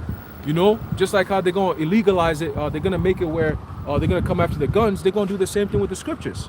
You know what I'm saying? Because they have to do away with that, man. That's our weapon, you know? Precept to add to what you were saying. Well, this is Amos 8:11. Behold, the days come, saith the Lord, Yahweh, that I will send a famine in the land, not a famine of bread, nor a thirst for water, but of hearing the words of the Lord. All right, so you have. Oh, you want to? No, I was going to say, what's going to make a man precious? Because like Elder Apostle Paul said, what? We are supposed to be walking Bibles. Like That's Apostle Paul said, ye are the temple of the Most High. So we are supposed to know what the Most High likes. We're supposed to know the word. We're supposed to have it within us. So what's going to make a man more precious than gold is the fact that he has the wisdom, knowledge, understanding of the Heavenly Father. I believe that's, if you could find that for me, I know it's Jeremiah 9, I think like 23. What was this? Was it? I know it's Jeremiah 9. I think it's like I got 20. it. It says, let him glory in knowing you. Yeah. You got that? Yeah. It's 7:24. Oh, 7? But I started 23. Oh, 9. It's like it. Jeremiah chapter 9, verse 23. Thus saith the Lord, Yahweh by Hashem Yahushai. Let not the wise man glory in his wisdom, neither let the mighty man glory in his might. Let not the rich man glory in his riches, but let him that glorieth glory in this, that he understandeth and knoweth me, that I am the Lord, which exercise loving kindness, judgment, and righteousness in the earth. For in these things I delight, saith the Lord. Right, and like just to add to what the brother's saying, that's what's going to make a man precious. If a woman comes up to you and she's having men chase her and you're able to protect her with spiritual power and the Lord is has his hedge over you, that's what's going to make you precious. And you can also calm it down because you understand why things are happening. Other men that might be of the elect that might wake up in the 12th hour, they may come like, yo, what's going on? I need help. You could calm them down because why? You are pretty much like a walking scripture. You're pretty much almost like Yahushua. Like he says, I come in the volume of the book, it is written of me. So you have Yahushua within you. So you're able to give people that why things are going on. And that will comfort people. Yeah, well, back then, they weren't walking around with scrolls in their hands, you know? That's why they would go to the synagogues to teach, because that's where the scrolls were at. But aside from that, when Yahweh Shah was teaching the multitudes, what do you think he said, when he said, as it is written, right? And then Paul makes reference all the time, right? As the prophet said, such and such. Because they knew all the scrolls and the writings, they had read through it. So when they went out to teach, if you come up to us right now, we're going to go into the Bible to prove what we're telling you. But what we're telling you, we know it already. You see? So we don't need to go in there to know it. We just go in there to show it to you so you can see it and believe it. And it's up to you to be like those men of Berea. Yeah, damn, that's exactly what I was thinking. That when they listened to Paul, they searched the scriptures daily to see if it was true. So it's got to, when we say, not when we say it, but when the Lord gives us the spirit of understanding to bring it out, you got to be like the sheep of Berea to understand it. I mean, to go into it and see if it's true. Right. That's why the importance of going into words. That's why it says that they received the word with all readiness of mind, right? That means they were ready to hear it. And then not only did they hear it, they weren't just satisfied. They said, nah, we're going to go back home, go into the scriptures, and then verify. Go into it and see if everything that this man just said is true, as it is, man. Because if I'm not mistaken, around that time, I think when Apostle Paul was speaking to his men on Mars Hill, it says with the Stoics and the Epicureans, that they just sat around waiting to hear things that was new or old things. So that's why I keep saying sheep Greek-Canoes, I can't like that. The men that were at Berea, they were of a ready mind and they wanted to search the scriptures because like, yo, like, this is what we do. Like, we just listen to people and we want to make sure that what you're saying is true. Because if this is regarding our souls, our salvation, we want to make sure that we good. If I may say, you see what you said that had you hook, line, and sinker Deuteronomy 28. You was like, after that, I knew he was prophesied in the book that we fit the prophecy. I'm all in, and that's what, when it comes down to this word, what we saw or what we felt through the spirit, we went back into the scriptures and saw it. That's what convinced us. Like, nah, this is in the Bible itself. And that's what brought me into, man. That's what gets a lot of people when you tell them. No, I was gonna say, when you tell somebody, yo, you know the Bible says, somebody that doesn't know, you say, yo, you know the Bible says that the Most High kills? They're like, what? It don't say that. And then bring your Bible. You know, like, bring your Bible. Then you show them 1 Samuel 2 and 6, Isaiah 45 and 7. And they open it and they look at it and give me yours. They look at it, they're like, but that's what I did. When y'all was saying this, I literally found out, I was like, where's this shit? I found, I was like, when y'all would say the thing, I would pause it, find out, like when you said, when I heard Revelation 13 and 9, because it was like, when I first started came into, I watched Elder Tizano on his old video. They would bring out Revelation 13, 9, and 10. I'm like, so we gonna put the white man in slavery? I found it, press play, read it. I'm like, shit, it's right there. That's it. That's it. And they know it. Yeah. They know it. That's why they're building everything. That's why they got police officers around here. That's why they do away with the education system. It's completely different when they teach in the curriculum in Jake neighborhoods compared to Edomite neighborhoods, man. It's completely different. Colleges, universities, the way they treat Jake, the way they speak to us, the way they bring us up in this society is literally meant to keep you down. Because if they were to treat us equal, like how they treat so-called white people, man, we'll take over, easy. So they cannot have an even playing field because then the game will be overly rigged. You know, we're at the bottom and we rule everything. So imagine if we're playing even equal, close. Why do you think Esau not going to give us $490,000, but he give it to the so-called illegal immigrants that's coming over here, which are all our people still, but it's all to create a division among Jake. Oh, why they get 400,000, but we not get 400,000? You see what we've been doing here all these years? Yeah, that's all part of the tactics, man. Guess what? They're not even gonna get that 400 grand, man. There's just words that they saying, man. They're not gonna do that shit. It ain't gonna mean nothing. Hell no, man. You crazy? Hell no. Crazy as hell. Ain't gonna mean nothing because, like, right now the money system is falling anyway. Right. Like, nobody really even carry money no more. What is they carrying? The credit card with the monster in it. Yep. They got the UBI.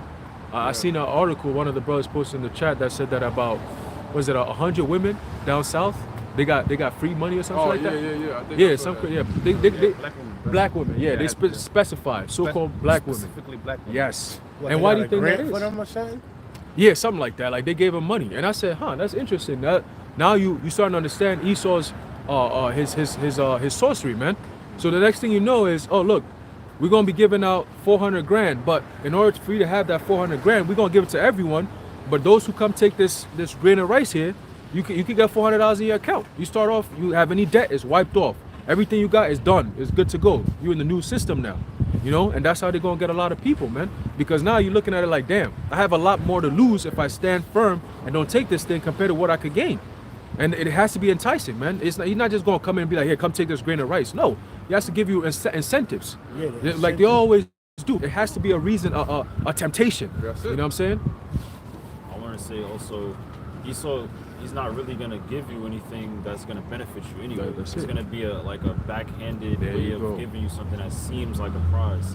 He's gonna wipe your debt, but you're perpetually gonna be a slave. That's it. And their new thing is, you'll own nothing and be happy. Right. So that's like beyond debt. If you, that I'd rather take debt than that.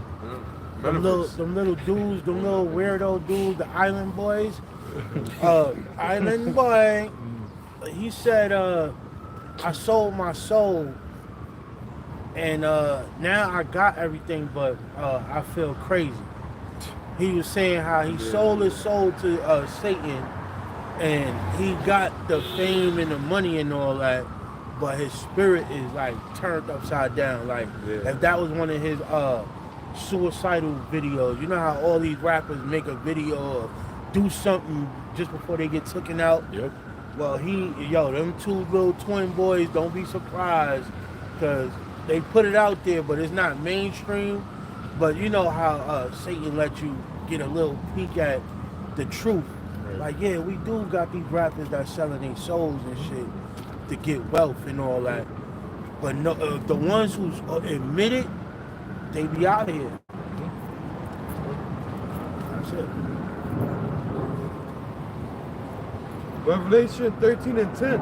He that leadeth into captivity shall go into captivity. He that killeth with the sword must be killed with the sword. That's what the so-called white people, that's what y'all did to us. Y'all forefathers did. So you gotta pay for it. You gotta go down for it. It's only right. We had to pay for our sins, so you gotta pay for yours. You see me? Here is the patience and the faith of the saints. That's what we're waiting for. Which of the saints, which you guys ain't waiting for. We waiting for it. Right. So that proves that we are the saints. Because y'all have y'all kingdom. Y'all happy here. Verse 11. And I beheld another beast coming up out of the earth, and he had two horns like a lamb, and he spake as a dragon. Right, and that is going into the two systems, the Democrats and Republicans today, but back then they was known as the plebeians and patricians. And when you go into that word, if you go into it in the 13:11, when you go into the word beast, it said beast. That's what it is. Yeah. 11? Yeah. 13:11. Beast and which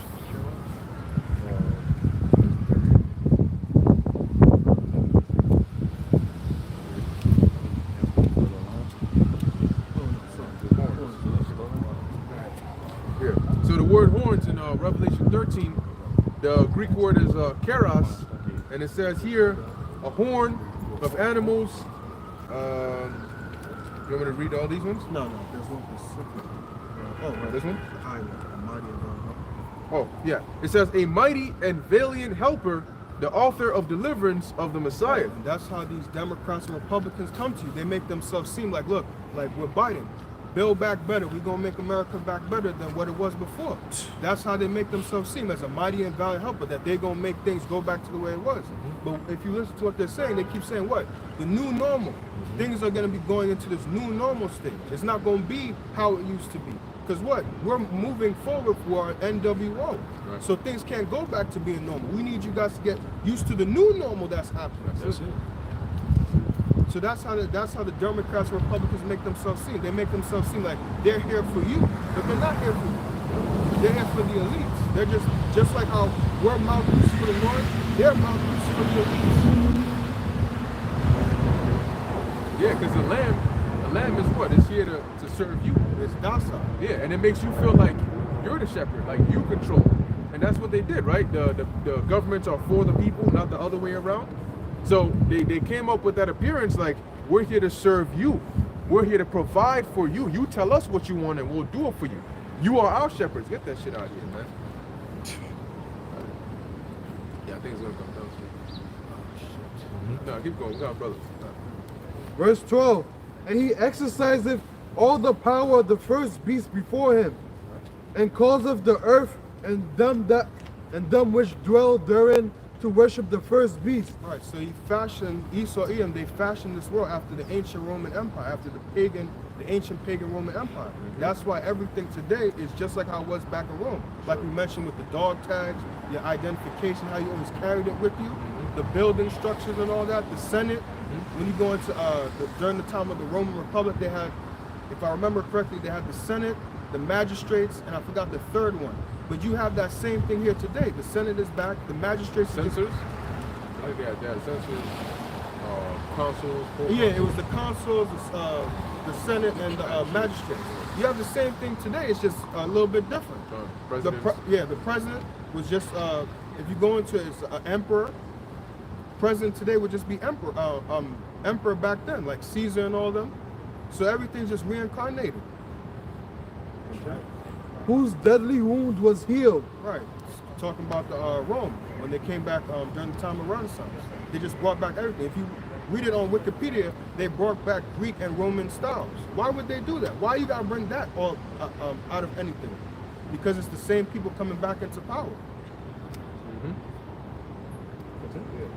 And he doeth great wonders, so that he maketh fire come down from heaven on the earth in the sight of men. Yeah, just a simple thing. Hiroshima, Nagasaki, they just that's the going into their bombs that they drop. Verse 14. And deceiveth them that dwell on the earth by the means of those miracles which he had power to do in the sight of the beast, saying to them that dwell on the earth, that they should make an image to the beast, which had the wound by a sword and did live. Right, when you go into our word deceiveth, it's planao, which it says to cause to stray, to lead away, lead aside from the right way. So that's what they have done. They have led the people away from the right way, which is the scriptures, specifically our people. That's what they did. They led us away from the scriptures. So that's how he deceived the world.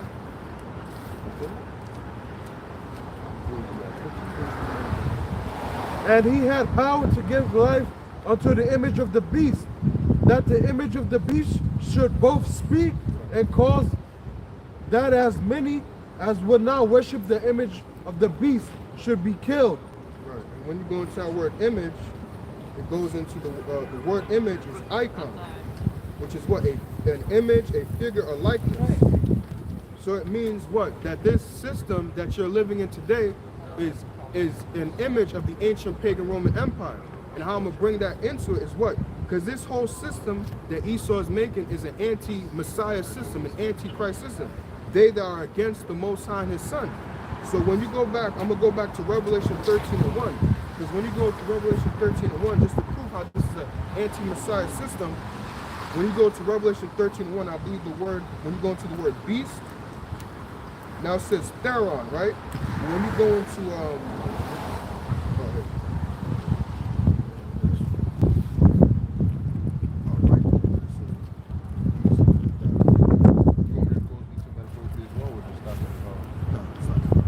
right, this is just going to tell you what this beast system is. Like I said, it's an anti-Messiah system. So this is what it's going to explain. This is that image, just like the ancient pagan Roman Empire was against the Messiah. Well, it's the same with this. Right. Now it says here, under the figurative of a beast is depicted just read it verbatim, Antichrist, both his person and his kingdom and power. Right, so this system that Esau is setting up is against the Messiah. It's against the Lord. It's against the scriptures. It blasphemes the Most High. So that's how this beast system he's creating is an anti-Messiah system. Yep. It has nothing to do with the Lord. They sit there and say, in God we trust, but it's not. They don't trust the Most High. Right. If you have this pandemic, but yet why is it we don't have a unified, like, look, we believe in the Most High, let's all pray. He can do wonders, right? He can do anything, right? Let's pray to the Most High so He can take this pandemic away from us. Right. We have a famine, we have inflation, we have all this craziness happening. Why are we looking to ourselves? We're just flesh. Let's go to God and pray to Him. Right. But no, they don't do that. They keep making you want to come to them because that's a part of the image. That's an anti-Messiah system, man. It's to turn you away from the Most High. That's the deceiving, man, to turn you away from the right way. Hey, when you go into Revelation 13, the first verse, it says, and upon his forehead was written blasphemy. So, like you said, they set up a system that's based on blasphemy. Mm-hmm. Yeah. Everything that's against the Most High. The Most High, he has leprosy. His son, his message is everybody can be saved. No, that's not where it is, man.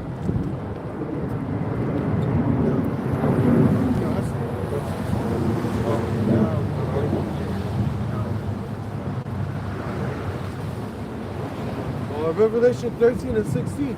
And he causeth all, both small and great. And the he is Esau, Edom, Malachi 1 and 4. That's who's setting up this system. Continue. To receive a Quran. Rich and poor, free and bond, to receive the charagma in their right hand or in their foreheads, and that no man might buy or sell. Alright, let's stop right there. Alright. So this is on writingthebeast.com. I want to bring this out just to prove how, damn, I have to be very careful, how the charagma, I almost said it, how the charagma has to do with pretty much a cutting into the flesh. Because you have people that still believe that it could be like sleeping with white women, it might be philosophy and all these things. No, it has to do with cutting into the flesh.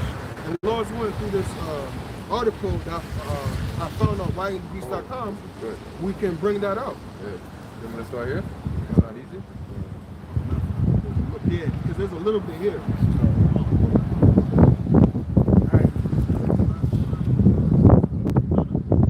So they keep playing with these words. One more. Yeah, Riding the beast. Esau be bringing out some words like All right. blatant. Yeah. So this is writingthebeast.com, and it says one of the most common claims. Yeah, you Let gotta me be think careful. about it. Let me think about it. Salakia, but yeah, they go No, you're good. We'll call it rice. Say Right? CHIP. Just spell it out. It's hard. They're not gonna pick up on that. But every time you gotta say CHIP, call it the rice. The rice, all right. Or the grain. The grain. Right? The grain. That sounds right. So one of the most common claims against a grain implant is that the MOTB is supposed to be, now y'all gotta follow along real carefully. The MOTB is supposed to be on the hand or forehead and not in the hand or forehead. Right. Now, certain translations kind of went through it. When you go on it, the King James says in the hand, but you have others that say on it. Yep. So that's how they're trying to deceive you and thinking, oh, it might be on the hand, but not in it. No, it's going in your hand. Yep. And Lord's will, it'll explain that later down the line. But that's also Esau changing the scriptures to deceive you. Right. Subdermal, right? Yeah, going under the skin. Yep. So it says here, do Revelation 13 and 16, Revelation 14, 9 through 10, and Revelation 20 and 4 refer to a charagma in the body or on the body? The overwhelming majority of available translations opt for on. In fact, most modern versions use on. In contrast, all early versions from the 1380 to 1833 side with in. That includes Wycliffe's Bible in 1380, Tyndale's 1525, Cloverdale's 1535, the Bishop's Bible 1568, the Geneva Bible 1587, and much beloved King James Version 1611, Wellesley's Bible 1755, and finally Webster's Bible 1883.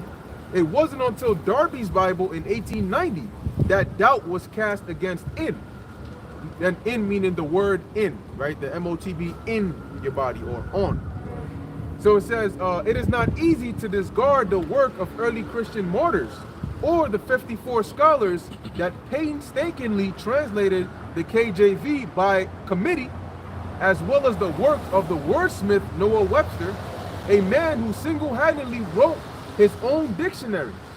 It would be foolish to write off such faith and dedication in favor of modern versions, whose paid translators didn't have the foresight to see how in could actually make sense. According to Strong's Concordance, both in and on are valid translations of the Greek word epi. Epi's many definitions include into, in a place, and among, all of which perfectly describe the placement of the modern-day Arfit charagma. Right. So I on, like that. so on or in, it means the same thing, but if you don't go into the Greek, you'll sit there and see on, so you'll think, oh, English terms, on. Something's On top. on this book, Right. so it's gonna be on the hand. But no, they actually mean this in and on in the Greek actually mean the same thing. That's something that's going into the flesh. So it doesn't. So without that understanding, you'll get fooled. But that's what they want you to think. That's why the modern ones have on to mess with your mind. But the more earlier translation, the ones that stay true to the word, they have in. Like in the Hebrew, you got la'ah, which can be no, but it can also be don't or not. Oh, I was gonna say, in simple terms, like if you was a DJ and you used to make mixtapes, and you selling your mixtape, and somebody asks you, yo, do you got so and so song on that CD? It's literally in the CD. Right. But you saying on, but you really mean inside that playlist. Yeah. That's funny that you said that, because this morning as I was driving down here, I was meditating on the English language and how bullshit it is. Like if you somebody who's learning the English language, it could be a Did whole you send me problem. that? Huh? Did you send me that about the no, yeah? Oh yeah, I sent you that. Yeah, exactly. They got. If you hear in New York, if you hear somebody saying, yeah, no, that means yeah. Like I agree with you. If they say yeah, no, it means no. It means yeah. No, yeah. yeah. No, Yeah. yeah means yeah. If I say yeah, it means yeah. Like all this bullshit. Like nah, yeah. Nah, yeah. It means yeah. If Like, you go to the shop, nah, yeah. yeah, I see what you're exactly, saying. exactly. Yeah. You say, okay, can I drive your car? Yeah, no. Yeah, nah, yeah, exactly. No. Like I say, yeah, nah. Like, you know what I'm saying? And I was That's thinking why about he said, let your yay be yay and your nay be That's nay. confusing. Exactly. You know, and I said, yo, if you say, all right, I take one mouse and I have 3 mouse, I'm not gonna say 3 mouse, I'm gonna say 3 mice. I'm not gonna say 3 mouses, I'm not gonna say 3 mices, I'm gonna say 3 mice. Or I'm gonna just say mice. If you see goose, the plural form of goose is geese. But the plural form of moose is not meese. It's moose, it's moose. It's not mooses or mises, it's moose. Right? So I'm like, yo, these niggas got us all fucked up and tripping. Yeah, got you all messed Hey, up. but that's like saying when you say like, yo, you got that new song, you say I got it on my phone. Right. But it's not on your the phone, it's in your phone. Exactly. Right. Like you can say on the day of, but when you're on that day, you're not really on the day, you're in the day, within the day. Right. You know what I'm saying? See? But without that understanding, you'll get tripped Right. up. That's it. You gotta know the language. That's why we go into the thing. That's it. So let's keep going. So it says, I'm not sure, but just keep on. okay, let me know whenever it's here. So it says here, Epi's many definitions include into, in a place, and among, all of which perfectly describe the placement of the modern day Arfit charagma, such as applied digital solutions Verichip. The charagmas or the grains are especially injected into the body in a place of the hand or forehead and remains among the flesh. See? So everything is in. So it's showing you, that's what I want to bring out through the spirit, that this is a physical thing that's going to go into the body. You cannot sleep with a white woman and have the charagma. Right. It cannot be sin. Because then we'd all be effed. We'd all be messed up. We'd all have to die. So who's going to be delivered?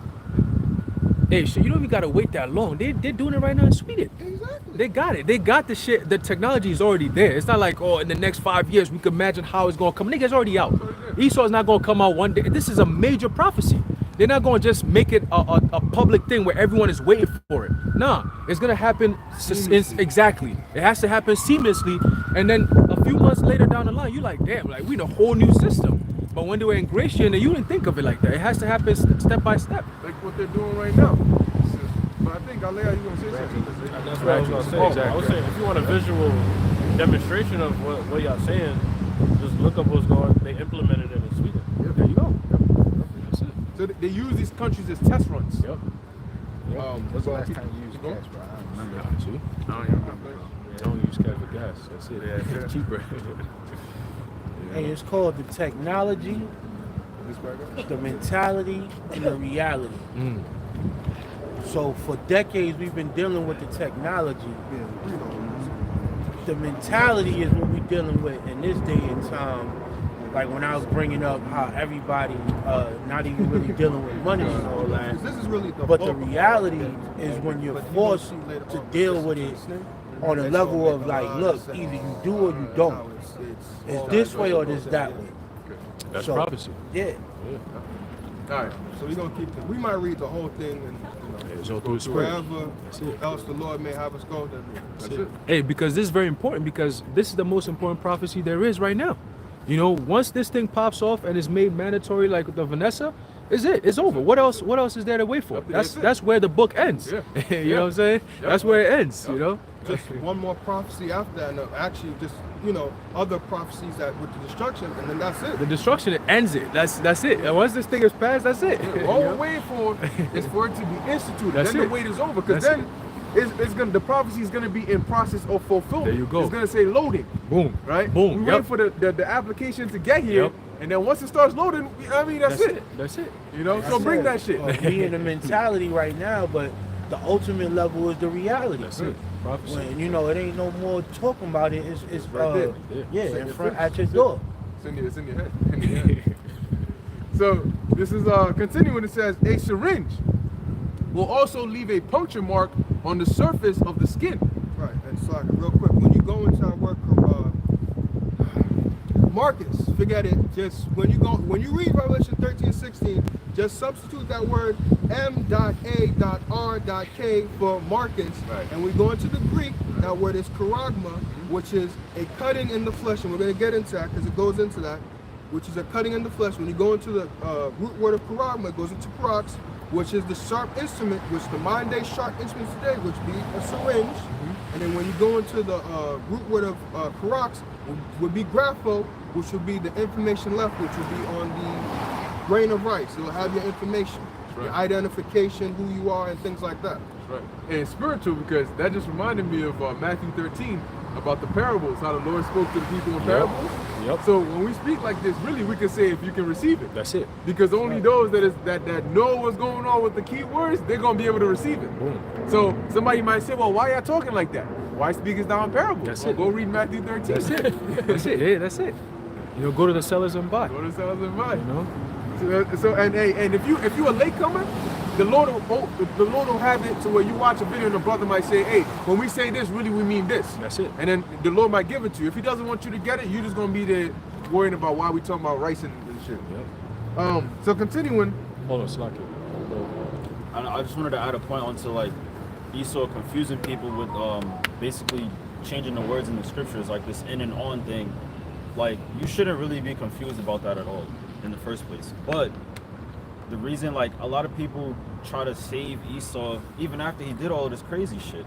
And the Lord literally says in the book, if you add on to this, you're going to receive all the plagues. That's why the judgment that's going to come is going to be like no time before. He's going to we're going to see Esau get judged on a level that's never been seen before. Right. And he deserves all of this judgment, and he is going to receive that, that cup. He is going to be in slavery. Right. So this, like, you can't, and the Lord said he changes not. That's it. Right. So if he said that's going to happen in the book, you better believe Esau is going to be chained up. He's going to be treated like a subhuman. Right. That's The what Lord he said is. he changes not. Just like you had I'm not Allah bring out that precept, and he not bring us into slavery. Right. And the Lord before that, he already said, when he told us how we judge each other, he said tooth for eye for an eye, tooth for a tooth. So if we receive the same thing that we did to each other, what makes you think this heathen is not going to receive worse, including the same thing? That's it. He hates them. That's the thing. He does, but he hates you. That's it. Actually, one more point. The Lord works in mysterious ways, man, because when I was working, there was a couple of brothers that did something, grimy to me, and the Lord literally took his tooth. Yeah. Literally That's true, yeah. snatched his tooth out of his mouth with a bungee, metal bungee, ripped his whole tooth out. 2 for 2. Tooth for a tooth, man. That's it. Got you right back. That's it. That's it. Got it right back. Yeah. And the Lord said that. He said, wait, if I did this to those that I love, and you the wicked, did you think you were gonna go all together unpunished? You must have lost your Scripture damn says mind. it calls him a vengeful God. Yeah. So if he's a vengeful God, that means he seeks revenge. The pictures that they paint in the churches is not the Most High's nature, man. He's a vengeful power. He's a man of war. He likes blood. He actually commanded our nation to go kill a whole bunch of people that were in the land. If God loves everyone, what happened to the people that we had to go slave? Huh? He sent lions among them, so they had to call a priest of our nation to come minister unto them, teach them our ways, and so on and so forth. So the Most High is a vengeful power, man, and very soon you're going to see. Before Yahushua comes back here, hey, you're going to see bald eagles dropping. That's a huge omen. The Lord is going to do that. Just like it says the plagues of Egypt, the Most High was plaguing Egypt based on their gods. So America is going to be plagued by their gods too. And the number one god of America is what? Money. All right, so you could expect economic collapses, all kinds. All right, you could expect the Lord putting subliminal messages by dropping a whole bunch of bald eagles. All right, just to show you that, yo, this thing is over for you. All right, your military missions are gonna start falling out of nowhere, failing. You know, you already got chariots that's coming out here messing with your military bases and so on and so forth. Specifically targeting the the U.S. military. What do you think that's all about, man? You know, so we're telling you what's coming. We're not threatening you. We're giving you warning. You know, the real threat is coming. All right, Jeremiah 4:7. The lion is on. The lion has come out of his thicket. The destroyer of the Gentiles is on his way. All right, and that's what we're telling you, man. All right, prepare. I get this for you, bro. Go on. Now, cause you had said it's not us that's threatening, but the Lord is the one that's threatening. That's it. But I'll just grab it. Yeah, go ahead. Y'all can keep going. Make any points? Well, actually, like you were saying about the Lord being a vengeful God, yeah, because I mean, the Most High can be whatever the hell he wants to be. He's the Most High, and the Book of Exodus says what? He's a man of war. Second 16:11. They can read it. Yeah. 2 Ezra 16:11. I'll pull it up here quick. I think I know. What, yeah, I'm right here already. You got it. All right. The Book of Second Ezra. Yeah, that's the spirit. That's the spirit. Yeah. It's the Book of Second Ezra, chapter 16, verse 11. The Lord shall threaten, and who shall not be utterly beaten to powder at his presence. That's it. That's it. So that's gonna be the end result of the real threat that comes to this place. All right, America is gonna be completely destroyed, man. That's what we're telling. That's the warning. Don't look at us as, oh, you guys are crazy. No, it's a reality. Just like how we said the current lifestyle that you're living now was gonna come to pass, and you thought of it as 10 years from now, and it just happened right in your face within the past 18 months. Guess what? Within the next 3 to 6 months, expect even more things to happen. All right, as we enter into 2022, throughout the year, you could see the Lord is about to start casting a heavy judgment on the people before he destroys the place completely, man. All right? That's right. You got it. Come on. So going back to the article, it says, let's continue. Payment watches. Actually, I'll read it again. A syringe will also leave a puncture marcus on the surface of the skin. Now, keep in mind of that puncture mark, because that's going to come into key later. Keep on. Which may even scar depending on the size and shape of the puncture. Remember that, because that's going to come into play later. I'm getting it for you now, but keep going. Payment watches and rings would also be considered on the hand or wrist. Phones, which are now capable of secure payments via NFC technology, would be considered in the hand. Any of these technologies could fulfill the requirement of the MOTB to buy and sell, but only an injected grain will prevent loss or theft. You want to steal your hand? Now, it says Strong's definition of among really starts to make sense when one considers the patented biobond, coating that enables the surrounding tissue to fuse with any otherwise smooth glass capsule. Biobond was a solution in the problem. It was the solution to the problem of the R-fit grains migrating when implanted under the skin of household pets. This coating makes charagma implants very difficult to remove without surgery. Boom. That's it. And that cuts that whole like last minute I'm gonna just cut it out of my hand. It's not, because you're gonna have the tissue that's gonna grow around it, you know, and so on and so. Because remember, the technology is made to heal in your body, right? So they're not just going, oh, it's just gonna be sitting underneath your skin. No, just pop it out. Yeah, no, you're not gonna pop nothing out, man. Because fuse with the flesh. there you go. That's why it's called. It leaves a literal mark there. You know what I'm saying? That's why when you break down the 666, it's Chi Psi stigma. save all Oh, that. It's gonna okay, get into okay, all that. Salah, you Salaki is alright. gonna get into all that. You got it. Hey, was that Zabak and them that said that? Yeah, con. That was Zabak and them. You know, unless you willing to chop your hand off, Yeah. you ain't. But even that then, It it's still done. ain't going the there. deed is done. The deed is done. And it's going it's going to get into that because taking that, as it's going to say, is a mark of infamy. So it's a disgrace to take it.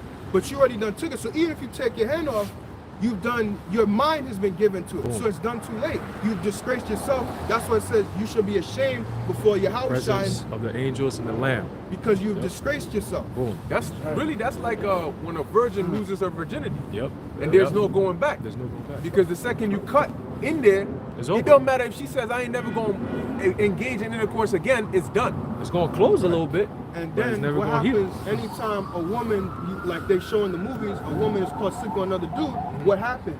He's like, and he's disgraced. It's Right, like, how right. could you do this Right, to me? Shame, right. yep. That's what's going to be with the Yep, mark. It's yep. like, yo, Yep. and then he just walks away. Hey, like Judas Iscariot, you know, the feeling of The regret. guilt, yep. Yeah, you know, that's how people gonna feel, especially if you're an Israelite. You're not gonna feel like, oh my God, a missile, let me cut my hand, I'm getting delivered. Nah, bro. You'll feel that spirit You of know like, what you've wow, yeah.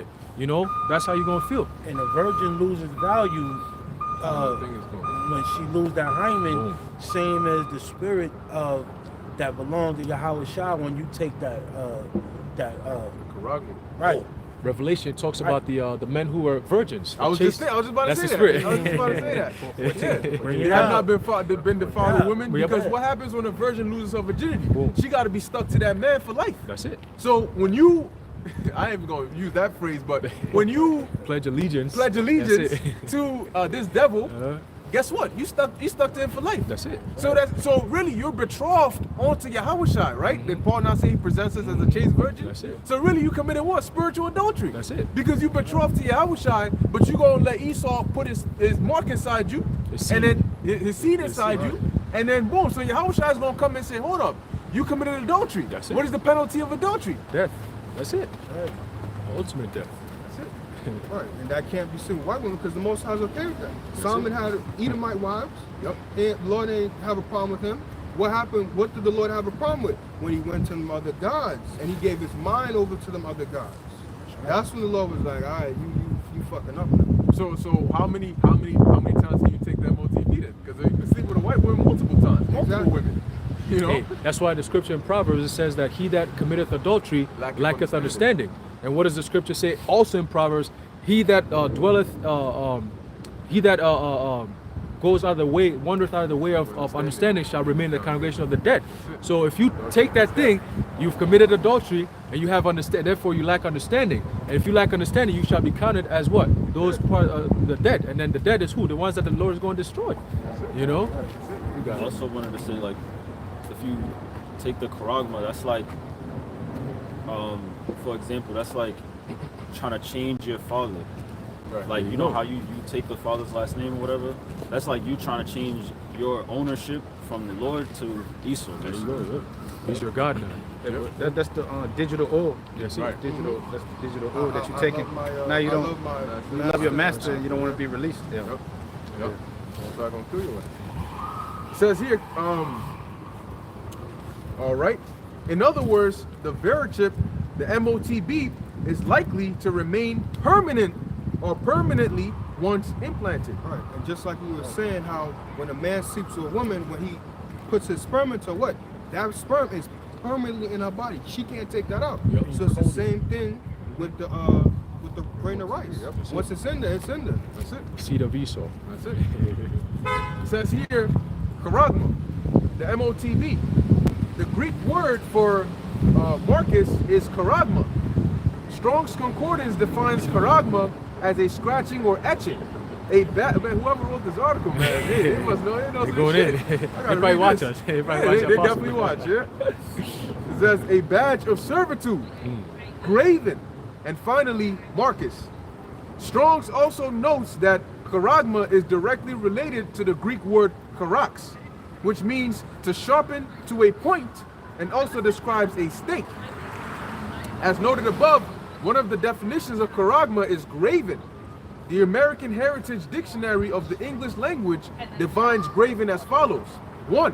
To sculpt or carve, engrave. 2, to stamp or impress deeply, fix permanently. Little and Scott's an intermediate Greek English lexicon defines charagma as the marcus of a pointed instrument, a tattoo-marked brand. From these definitions, we get a clear picture of a surface being pierced by a sharp point, or the act of using a tool to engrave. The relationship between the MOTB and a syringe that pierces the skin is obvious. And the reason why this person is able to say that is because why? They're going into the Greek to understand. Right. They're not just reading on surface, because like they said earlier, if you just read some of the newer versions, the newer translation, it says what? On. So if you just take up a page, like, oh, it's on the skin, not in the skin. But if you have to understand, no, on and in is the same thing. Right. Understanding what the marcus is means what? A cutting into the flesh. Right. And leaving something in there. That's right. That's, Permanently. yeah, so you have, in order to understand what it is, what the 13th verse is talking about, you have to understand the Greek. So those people who make fun of it, it's like, you're foolish. Right. Yep. Right. It says here, the definition of charagma, it says, it has also been noted that a charagma, or a grain, is etched or engraved during its production. The definitions of charagma, coupled with the fact that subdermal grains are injected into a specialized syringe, make it clear that the MOTB could very well be a micrograin implanted into the hand. That's it. The earliest use of the word charagma outside of the Bible describes the piercing bite of a snake. Now, remember what I said earlier about, remember how he said that when you get injected, it leaves a visible mark? Now, mind you, he said snake. That's all going to come into play. Continue. It says there's a disturbing connection between the piercing serpent, Satan. That's where they kind of go off. They go off with a little bit of things, but you got to filter it. Right. Disturbing. The bite of the serpent, charagma, and syringe injectable micrograins. This verse brings to mind the serpent in Revelation 20 and 2, which gives power to the beast, Revelation 13 and 4. Again, they go off a little bit. All right, it says charagma is an engraved, etched, branded, or indescribed mark, kiss, or sign. Closest to the original sense is the earliest example in soft fill. Oh, yeah. Actually, go into that. Yeah. Okay, so click on this? Yeah. And then we'll go back. Okay. You're going to have to. Okay. The opposite. So it says here in the Greek word, I think that's charagma. okay, water. Charagma is an engraved, etched, branded, or inscribed marcus or sign. It says is the earliest example in soft fill 267, where charagma denotes the bite of a snake. Elsewhere, the term means an inscription or anything written.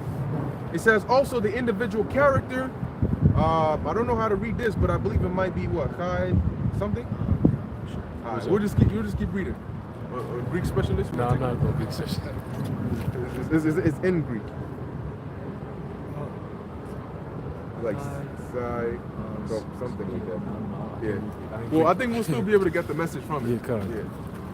It says here, also the individual character and especially the impressed or imprinted stamp, e.g. a brand to mark camels. It says, or often an official stamp on writings, attested copies of documents, Presigal. Oh, that's probably the name of somebody. Okay. It says, especially the imperial stamp to attest the validity of decrees. Can also mean the impress on coins. Says here. Yeah, let's skip that. Oh, it says then it can mean money. Woo, wow. It says then it can mean money. It says here it does not occur in the Septuagint. It is charagma is used at Sir 5027 in the sense to inscribe. Oh, that's talking about Sirach. So he actually goes into the book of Sirach. Apocryphal. Yeah. So actually, I'll actually get that for you. That real quick. So 15 and 27, right? So yeah, 50 and 27. So you know he knew a little bit of Latin, you know. That's all right. That's all right. Yeah, this is Sirach 50 and 27. Now it says Jesus, but it should be Yahushua, the son of Sirach of Jerusalem, hath written in this book the instructions of understanding and knowledge, who out of his heart poured forth wisdom. But he's going into what? Scribe. Right, which Right. is a sharp instrument being used. Yep. So charagma is what? A sharp instrument being used. Yep. I think that was it on here. No, it's a little bit more. No, it doesn't. Oh, back. Yeah, turn it to the side. I know it mentions something called Ezekiel. Done. It says, and at Ezekiel 4:1, it is the translation of HT, also in Isaiah 49:16. And yeah, then it has some Greek writings here. So Ezekiel 4:1. Yeah, okay. So you have Sirach 50:27. You got Ezekiel 4:1. Right, all talking about an engraving, a cutting. Now it says for Ezekiel 4:1, it says, "Thou also, son of man, take thee a tile and lay it before thee." A tile? Yeah. Yeah, I'll read it again. Ezekiel 4:1. "Thou also, son of man, take thee a tile and lay it before thee, and portray upon it the city, even Jerusalem." Now, if I'm not mistaken, when you go into that word portray, Also look up tile. okay. I'm not sure how you say it. Oh, that's a quack.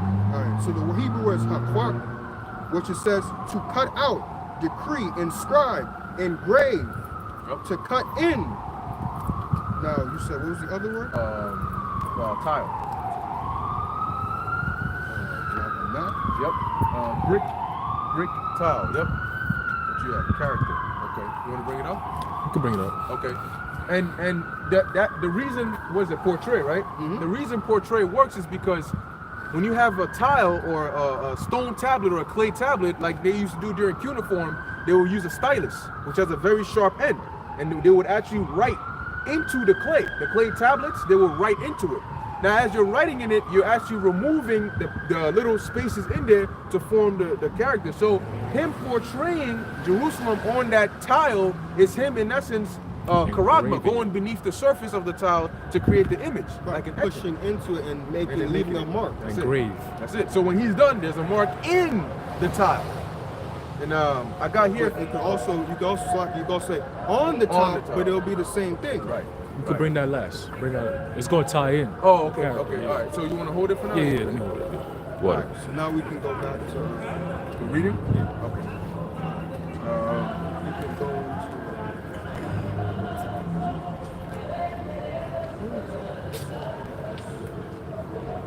the white. And it does look like the serpent's teeth. Yeah, The yeah, edge yeah, of the syringe. yeah, yeah. And you know what's funny? Yeah, show that, because actually it goes into how. Right. So he I'm not sure where it is. I'm not sure why I can't find it, but when you go into how he's linking how the syringe is like a serpent's serpent's fangs, and what does a serpent do? A poisonous one. I'm going to show you the difference between a poisonous and a non-poisonous. Now, when the serpent bites into you, which it's like it forms charagma, Right. it bites into the flesh, which the fangs would be the charax, and then what does it do? It pushes its venom into you. So that's what he's trying to make it, that with the understanding, this has to be something that's Into you. cut into your flesh and something's put into your body. Yep. Now, even when you look at let me know if you can see it. When you go into when you go into a venomous and non-venomous, a venomous snake, on the left-hand side, you see what? A venomous snake's bite. And what? It leaves that mark there. Like when you see sometimes, if you look up the markers online, what? You always see in the hand is red and it has like a mark, a visible thing there. And that's what you see there. But when you see the non-venomous, it actually looks like teeth marks. Yep. So you can tell the difference between a venomous and a non-venomous. So he's proving to you that this has to do with something going into the flesh. And that's what you see on people's hand. You see that like that it leaves that little red mark on their hand. Oh yeah, look. Oh yeah. Yeah, show that as well. It's the venomous. And you see how the it's when all we showed the swollen picture and before, how the everything. fang, how the syringe just looks just like a serpent's fang. Yep. Just like that. So you're gonna have it because it's cutting into you. You know, when your skin heals, it will leave, you know, a marcus right there. Show that picture one more time. Right, put it like side by side.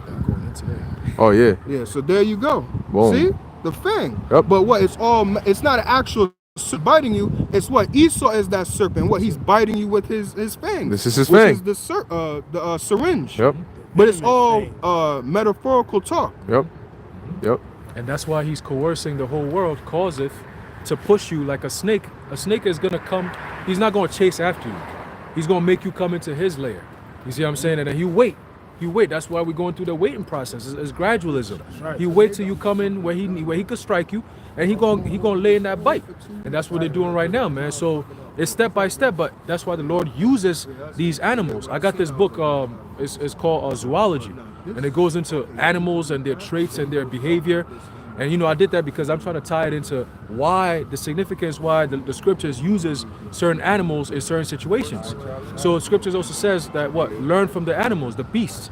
You know what I'm saying? So if you can understand the nature of these animals, then you'll be able to understand why the Lord is using their attributes to attribute certain people, certain time periods, and so on and so forth. Why the scriptures uses the word beasts. You know, why does the scripture use serpent? Why does it use wolf? Why does it use a dove? Why does it use a sheep? All these different animals that's mentioned in the scriptures many, many times, there's significance behind it, especially if your house is using it. You know what I'm saying? So if they're talking about a serpent, then you got to go into what is a serpent all about? What are the attributes of a serpent, and how does that relate to Esau, the so-called white man who's actually coming up with this beast system, man? You know, and that's what we're doing right now, breaking it down through the spirit.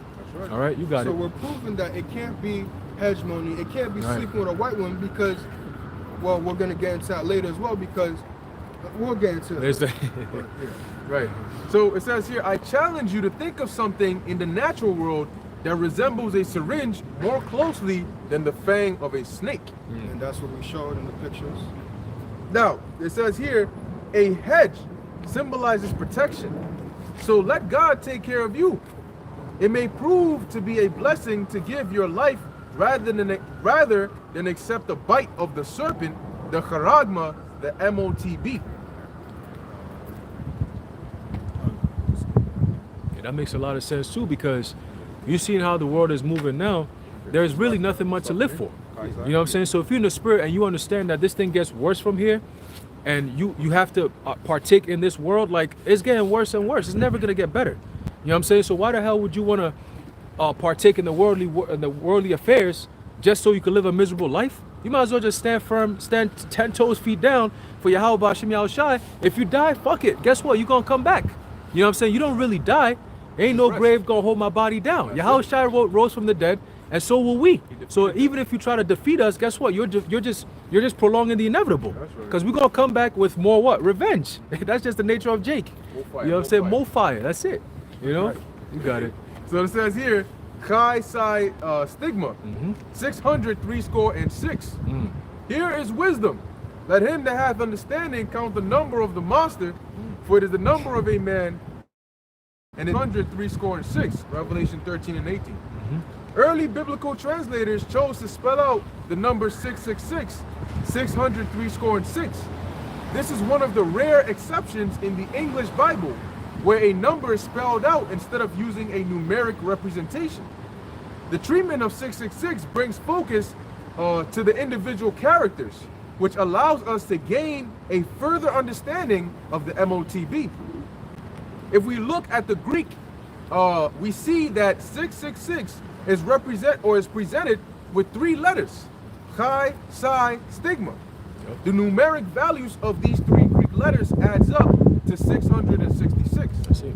The Chi is 600, the Psi is 60, and the Stigma is 6. Yep. It should be noted that Stigma is based on the ancient Greek digamma, and must not be confused with the modern Greek sigma. Ooh, okay. It carried the meaning of a marcus dot puncture, or generally a sign, from the verb, I don't know how to read that. Oh, yeah, that's in the Greek, which means to puncture, as well as a marcus from a pointed instrument, often a sign of ownership, mark, brand, tattoo. Strong's Concordance gives stigma the following definition: to stick a marcus incised or punched for recognition of ownership. Mark. The definition. Like the brother was saying, a digital all. Right. I love my master and my wife and all that, and I'm gonna serve him. That's right. If when any you- man shall seek to save his life, You shall lose it. And when you do that, oh, you got it. Now, you finish your point. Yeah. Go ahead. Yeah, when you get if you do that, it changes your whole image, your whole what makes you is changed. The character. The character. We're gonna bring that. What you was gonna say something, brother? I was thinking because the word astigmatism sounds similar to that, and that's when you have like really bad eyesight, Right. and it just made me think that like it's funny that that word is kind of going into the paragma, because if you have astigmatism, you don't have the eyes to see. So Blinded. you see what I'm saying? So you lack the understanding, and if you have astigmatism, you're gonna get that paragma. Hey, well, it says what? Those that were not written in the Lamb's book, right? And then it says in Romans, the election hath obtained it, but the rest were blinded. Yep. So those that were blinded are not written in the book, and if they're not written in the book, what they gonna do? They're gonna take that. They're That's gonna it. take it. They're gonna Take take it. So take that. So going on, it says the Strong's Concordance, read that. The definition of stigma and paragma are remarkably similar. They both support the idea of a pointed instrument used to inject a micrograin. Stigma has also made it into the English language, where it's defined as a marcus of infamy or disgrace. Right, like we went to earlier, it's a disgraceful thing. That's why when Yahushua comes back and sees you, he's going to be ashamed of those who took it. Right. Depart from me, you workers of iniquity. It says there's an obvious carryover from its use in Revelation. Read this one too, talking of perdition.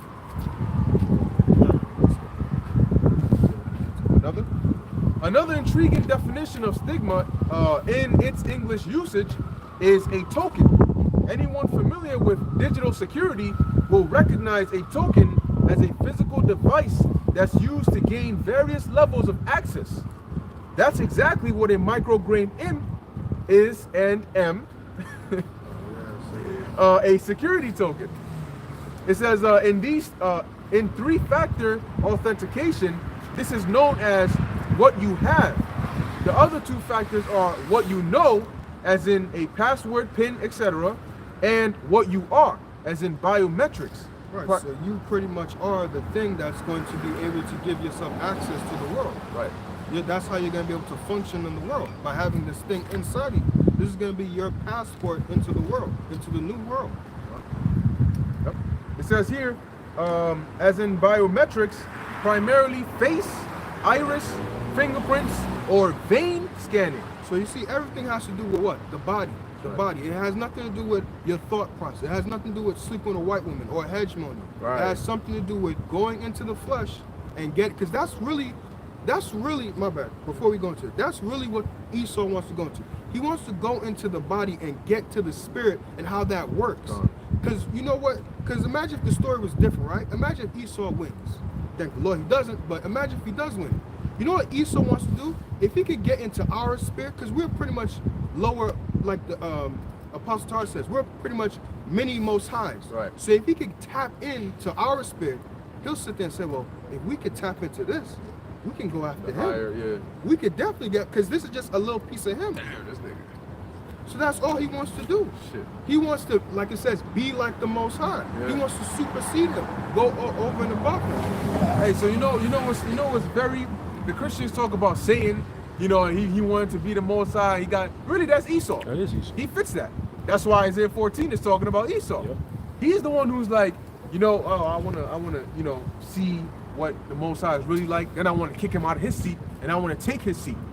I mean, to even think that, to even have, and like you said, if he was allowed to continue, he would actually, in his mind, want to end up there. Thinking with the help of spiritual demon Satan, And they the can really technology. take shit over. Yep.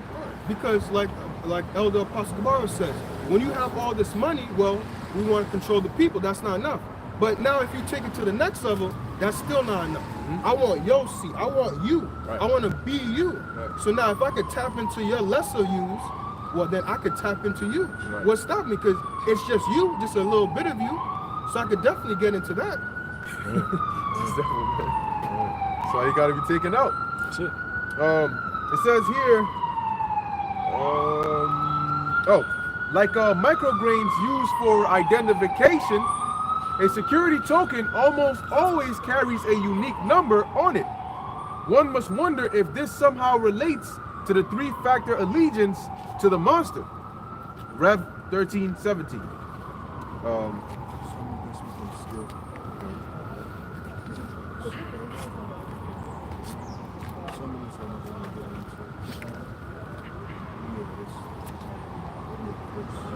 This work, the sheet? All right. Now we're almost done, but we're gonna tie it all in, and then we're gonna read 17, 18, and then Go on. Stigma, psi. The shape of psi is written in Greek, shares a close likeness to a curled up snake, ready to strike. Stigma also resembles a serpent that is coiled and ready to strike. This is another hint to charagma as the bite of a serpent, and as noted by one of our readers, the antenna located in a micrograin is a coil of a wire.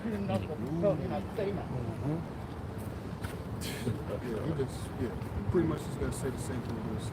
Right. But yeah, just to wrap it up, let's read 17 and that sounds like the DNA. let's read 16 again and then finish it off. But yeah, just to prove the part that look, well, I'm gonna explain it how it also can't be white women, which that should be obvious, but for some reason that vibration is out there where sleeping with a white woman is how you have the Marcus, which makes no sense. When you think about it, for some, when you like, if you listen to somebody, right, and you hear what their other, like how they sound in general, you can tell what level of intelligence this person is of. So you know that this person is not a complete moron. So for you to come out and make such a moronic statement and then stand by it, you know that that's deliberate. There can't be you sincerely actually believing that. It has to be deliberate, you know? That's right. Oh, character, that's right. Right, tie in at the end. So let's read 60 again.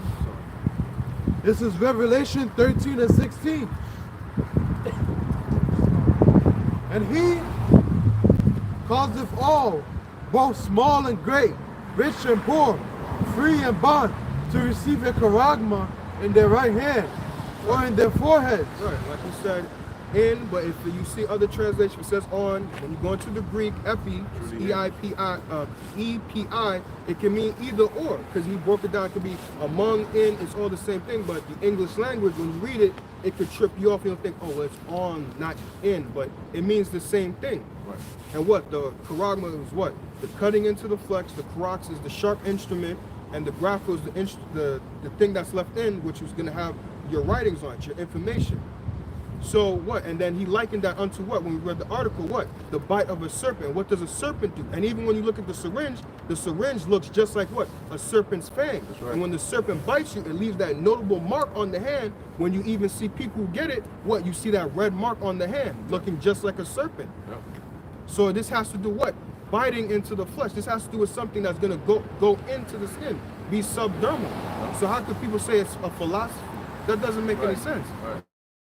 Something that you believe. So if you believe something, I don't have to share my beliefs with you. I can just shut the fuck up. Right. I ain't gotta say, hey, what do you believe in? I don't feel like telling you nothing. What, you gonna kill me off of that? Right. I could just lie to you. Exactly. So how are you gonna get a grievous sore from what you believe in? Exactly. Hey, listen, man. But at the end of it all, everyone is gonna know exactly what this thing is all about. Absolutely. The MOTV is not gonna be a thing where it's like, oh, it just came and I didn't know. I woke up one day and it was in my arm. No, you're gonna have to make the decision to take your ass over there and take it based on the temptation. That's what the scripture says. Right. It's a conscious decision. You're gonna make that decision, man. And that's how you're gonna make that, what's that? Choose ye your God this day. Yeah. You know, who's your God? Is it the Most High or is it Esau Edom? Right. But you're gonna have to make that conscious effort, that decision. Just like how people went and took the Vanessa, they said bring them arms and we're gonna give you them shots, shots in arms. Yeah, same thing, man. It's conditioning. All right, so it's not gonna be mistakable. You're gonna come to the point. You're not gonna be sitting there like, damn, like so the white sleeping with white women. You know what I'm saying? No, bro. They ain't present a white woman to you like, hey, sleep. Nah, bro, Esau not gonna give you that. Nah. Tied me up. Yeah, she tied me up and now I'm here. Like, nah, bro. Like, you about to eat missiles because you sleeping with white women? Come on, bro. No. You're gonna make that conscious decision, man. But they say that because they wanna make it vague, like you said, it's a deliberate thing, to cause confusion. But the scripture says the Most High Yahweh is not an author of confusion. So he's gonna make it very, very clear exactly what this MOTB is, man. It's gonna be unmistakable. Right. But before it happens, you're getting that warning. So when it comes, you're not surprised. And then when it comes, you know that yes, this is in fact the end. All right? You got it. Whenever you want to tie that in, but I'm just continue. Yeah, continue. So yeah, it's what, like the bite of a serpent, something going in the flesh is something being left, just like the snake bites somebody and leaves venom, and it leaves that visible mark on the skin. They died. Exactly, which just like the missus gonna kill you. Yeah, you're gonna have people saying it now. They're saying it now. Like, yo, that sounds like the one that's written in the Bible, though. That's exactly what the Bible says. That's how you know this thing is true, man. The book. Ain't nobody saying, oh, that's in the Quran. That's Surah 2 and 39. Anybody saying that? No, I sent an article, the Sweden article. I sent it to my boy. He in the world. He read it. He said, "Yo, bro, that don't sound like the revelation you've been reading the whole time." Yep. I was like, he said, "Bro, that's word for word. Like they're putting their right hand on their forehead." Yep. I said, "Exactly. So you're not gonna miss it. People gonna see it, and Esau might even the MOTB. He might call it something where it's like, yo, they're using the same word that it says in the scriptures. It's a mark. They got the, they're gonna be saying it. So it's gonna be unmistakable, man. The Lord is not gonna let you get away with it. Nah, He might make it. Esau might give it like an acronym. Yeah, right. Yeah, Exactly. That might. Yeah. Exactly. Yep. Yep. Revelation 13 and 17. No, I think you gonna say something? Yeah, I was just gonna make a small point about like Esau is basically already showing us that he's not gonna make it easy for people either. Like if you seen the movie Ready Player One, he like people wanted to escape from what was going on. It was so bad. Like the world was in poverty. And that was just like the new norm. Like nobody had everything was just finished. It was destroyed, and the world was like that for a while, to the point where people had to create some kind of escapism, and that just so happened to be how they did it. But that's like their way of showing you that's how it's gonna be. We're gonna, like, once this economy crashes and people go into poverty, or the grid shuts down, people are gonna be fighting for that thing. It's over. The metaverse. Metaverse. That's it. And yeah, it's already in it. Your escape. That's it. This is Revelation 13 and 17. And that no man might buy or sell, save he that had the mark. Right. That's how it did. Right. No, you good. No. Yeah. So you can't buy or sell, meaning what? Now, when you go into that word buy in the Greek, it's agorazo. Raza, that's right. Root should be a plural. Yeah, the root is a gourd, but I want this part. It says to be in the marketplace, to attend it, to do business there, buy or sell. So without this thing, you're not going to be able to buy or sell. Now, I was meditating on last night. If you don't have the markets within you, what? You can't buy or sell. Now, how are you going to be able to get a job without it? Because what? Let's say like Indeed, or like they have the other one, ZipRecruiter. What? On Indeed, you are pretty much selling yourself. You're like, look, these are my credentials I have, or whatever jobs I've worked, and what? You are selling yourself to whoever on Indeed will buy you. Yep. So what? You can't attend that. So what? That means what? You can't get a job without what? This thing, because what? Like I see on Indeed, if you don't have the card, you can't get this job. That's true. So what? I can't sell myself, and they can't buy me.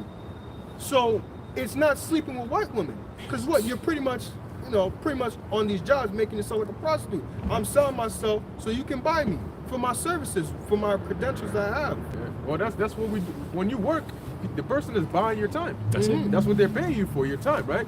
So that's why when you're on a job and you ain't doing shit, they tell you, what am I paying you for? Right? So in essence, you are selling yourself, you're selling your time and your labor, and they're buying it. And then with the money they give you, you buy things that you need. See, so it makes sense like what you're saying, because right now it shows you this is the prelude, because right now you can't attend anything without having Vanessa. And that's the prelude, because now it just makes sense, because how do we verify that you have Vanessa? Or how do we verify that you are okay to attend here? That's the next step. What you gonna do? You gonna come and be like, oh, I slept with Brittany. This is my white girl. This is how I can get the job. You're using your girlfriend to get no damn job. Right. You gonna have to show that. Well, they're right now. That's why I'm saying card, because the V card. Somebody got free stuff? Oh no, I was just reading You're something. gonna have to show that V card. Like, look, I got the V card. Oh, okay, you got it. Okay, you have the credential as well. Okay, you can get this job. It's gonna be the same thing with the Marcus? Well, you got to think about it, right? What are the restrictions? Because the key part in there says, no man might buy or sell save he that had it, right? So who's going to enforce that no man might buy or sell? What are the restrictions? Because you're going to need to have a restriction that enforces that precept right there. So they need to come and say, look, if you do not have Marcus, you cannot, or if you do not have whatever this thing is, you can't. So does it make sense for for the world governments to turn around and say, unless you slept with one woman, you got to sleep with one white woman. Everybody, you hear it, Boris Johnson comes out. Here's a picture. You got to sleep with one white woman. Every store got to enforce that. And if you ain't slept with her, you don't got proof. You show up the video proof, because you know what's funny. Facebook, Meta. Oh yeah. They came out and said, "Yo, send us your nudes." Yep. I said, "What the fuck?" Yeah. They said, "Look, send us your nudes, send us your sex tapes and all of that, and we're gonna store it in our database. So if anybody tries to leak something similar, we're gonna match it and see, oh, it's you. Then we're gonna take it down." Yeah, they're asking for nudes. Yeah. So it's not, you know what I'm saying? But they're not gonna come out here and tell you, "Look, send me a sex video of you and a white woman," and then some guard is inspecting. Yeah, flip. Oh, okay, damn. All right, you pack it. All right, come in. You know what I'm saying? Like, you good to come in. They ain't gonna do that. They're gonna do something that's logical, something that they can scan. That vending machine, right? The refrigerators that are in them stores. Do they say scan your phone with a white woman on there? No. There's a scanner that's looking for a barcode. White women don't carry barcodes. A barcode ain't gonna appear on you if you lay with a white woman. No. And it ain't a philosophy. Because you can't scan somebody's brain and find out their philosophy, not with no technology. And you got Elon Musk. They said starting 2022, he's gonna be bringing out this the Neuralink for the brain chips. So you know, you got people talking all this shit. Sweden already got it in their hands. Now this nigga out here talking about in the brains. That's the forehead right there. Because you're not gonna be scanning your brains at the top of your head, at the back of your head, the side of your head. It's gonna be on your forehead, man. You know, that's where you're really covered by hair. Exactly. It's clear. Right. That's where they say they call it your third eye. It's pointed right at your forehead, man. So you know, even though it's at the top, it's pointed really at your forehead. It's right. That's why it's called your forebrain. You know, it shows your foresight, which is your right on your forehead, man. You know, that's where your third eye is at. So that's where they want to put that you know, that thing in there, that implant, and then they be able to scan you. They were already showing people all of last year when you go into the temperature check and all that shit. You do it right here. Exactly, right there. exactly. And when we went to the Met, remember? Yep. I was like, let me scan my left hand. He said, no, you gotta do the right hand. I was like, because your temperature. Remember, temperature fluctuates most frequently in your hand and your forehead. Yep. One of the creators of the MOTV, the Karagma, said that. He said it. Yep. He said that was a problem with how to charge the thing, how to get the power source. You need where your temperature rapidly changes. Yep. Yeah, because we have electricity. It's called your neurons. Yeah. You know, that's what charges you. Exactly. Yeah. So you have neurons running through your body and shit. You know, in your arms you have the veins. Sometimes when you put your hands down for a little bit, when you lift it up and the blood starts flowing again, it feels like it got pings, like pings. Yeah, that's all the electricity. It's the same feeling when you get shocked. Yeah, you know, as kids we used to do that thing where like you grab hold somebody's one arm hand, and then you just jerk it. it, and you feel like an electric shock in there. Yep. That's the electricity neurons that are runs. firing. There you go. That's it. In my neighborhood, there was like a hole, like a lightning rod, the size of like a parking pole. And if you touch the pole and touch the soil on the ground, it's a current that can run through your body that shows that your neurons is electrical. And it has some type of wiring where if like the pacemakers and certain people got, you know, implants in their body. Remember that movie we went to go see when homeboy was paralyzed from the neck down? They put something in his spine and all of his body parts was able to work again through the neurons and the electrical currents that's in your body dealing with that Karagma. Hey, you ever like unscrew the light bulb and then you touch it and it lights up? You're like, wait, hold up, there's nothing else connected to it. I'm just touching it, it's lighting up because it's getting that power. We have electricity in our body. That's right. Protons and electrons. The electrons have like a negative charge. Yep. Hey, that's why in the winter time. Somebody in the winter. There you go. You rub your hands in your hair, touch something. You know. Just to add on to what you're saying, they showed that in that movie. If you watch it, Jurassic World: Fallen Kingdom. Now they have rice grains in the dinosaurs to track them. And when they went to save the dinosaurs, they was like, how can you track the dinosaurs? There was like basically their batteries charge the things that's the rice grains that's in them. So that's how we're still able to go into the computer and track them and see where they're at. Because the basically you are the battery that charges that thing. Right, exactly. And actually, in one of the movies, even a dinosaur knows not to take that thing. And in the first one, Jurassic World, you had the Indominus Rex. And I believe when you go into that word Indominus, it means you can't control it. Now, the first thing, because it was highly intelligent, it had raptor DNA in it. It was like a mixture, raptor, Tyrannosaurus, and other things. It knew where they put the markers in it. And the first thing it did, it took it out so they can't track it. So even the dinosaur knows not to take it. Right. Oh yeah, they gonna come. Right. Nah, nigga, nah. Right. They gonna turn around somewhere. Yep. Yeah, because they know in their conscience. It's a form of control. It changes you. It literally changes you. So if you can unplug it, boom. If you can unplug that thing from the Matrix, then you become free again. Like Neo. Yeah, exactly. And remember, Neo has something when he was in behind the his pod. neck. Yeah, it they have was to in pull him. it. Yep. They have to take that thing out, and you can't. Once you plugged into the Matrix, you ain't coming out. The Most High gonna have to burn your ass up. That's it. You know, that's it. You have more on that? Just finish off on that.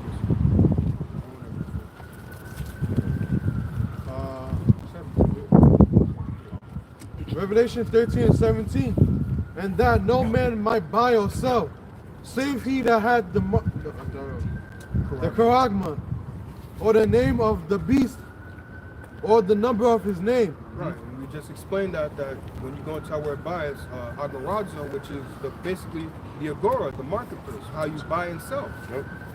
Partaking in society, pretty much. Here is wisdom. Let him that have understanding count the number of the beast, for it is the number of a man, and his number is 666. Kai, size, thing. That's it. And then Yeah, I got the chai goes into the X, right? And then the psi. Side. No, the chai is Chai is X? it's literally the letter X. I thought that was the side. I just thought the Kai was like the crow.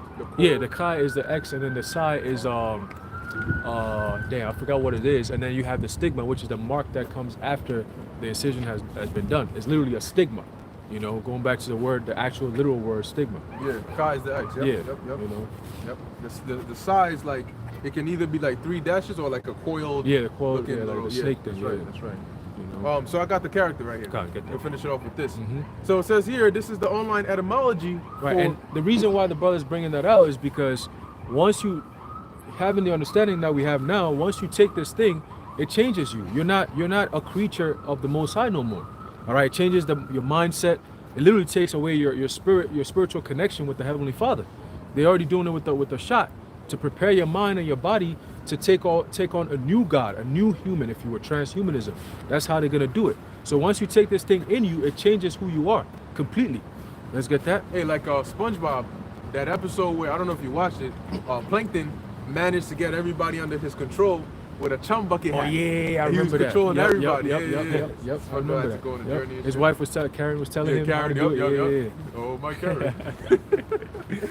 So it says here, character in the online etymology dictionary, it says character, a symbol marked or branded on the body, symbol or drawing used in sorcery, alphabetic letter, graphic symbol standing for a sound or syllable.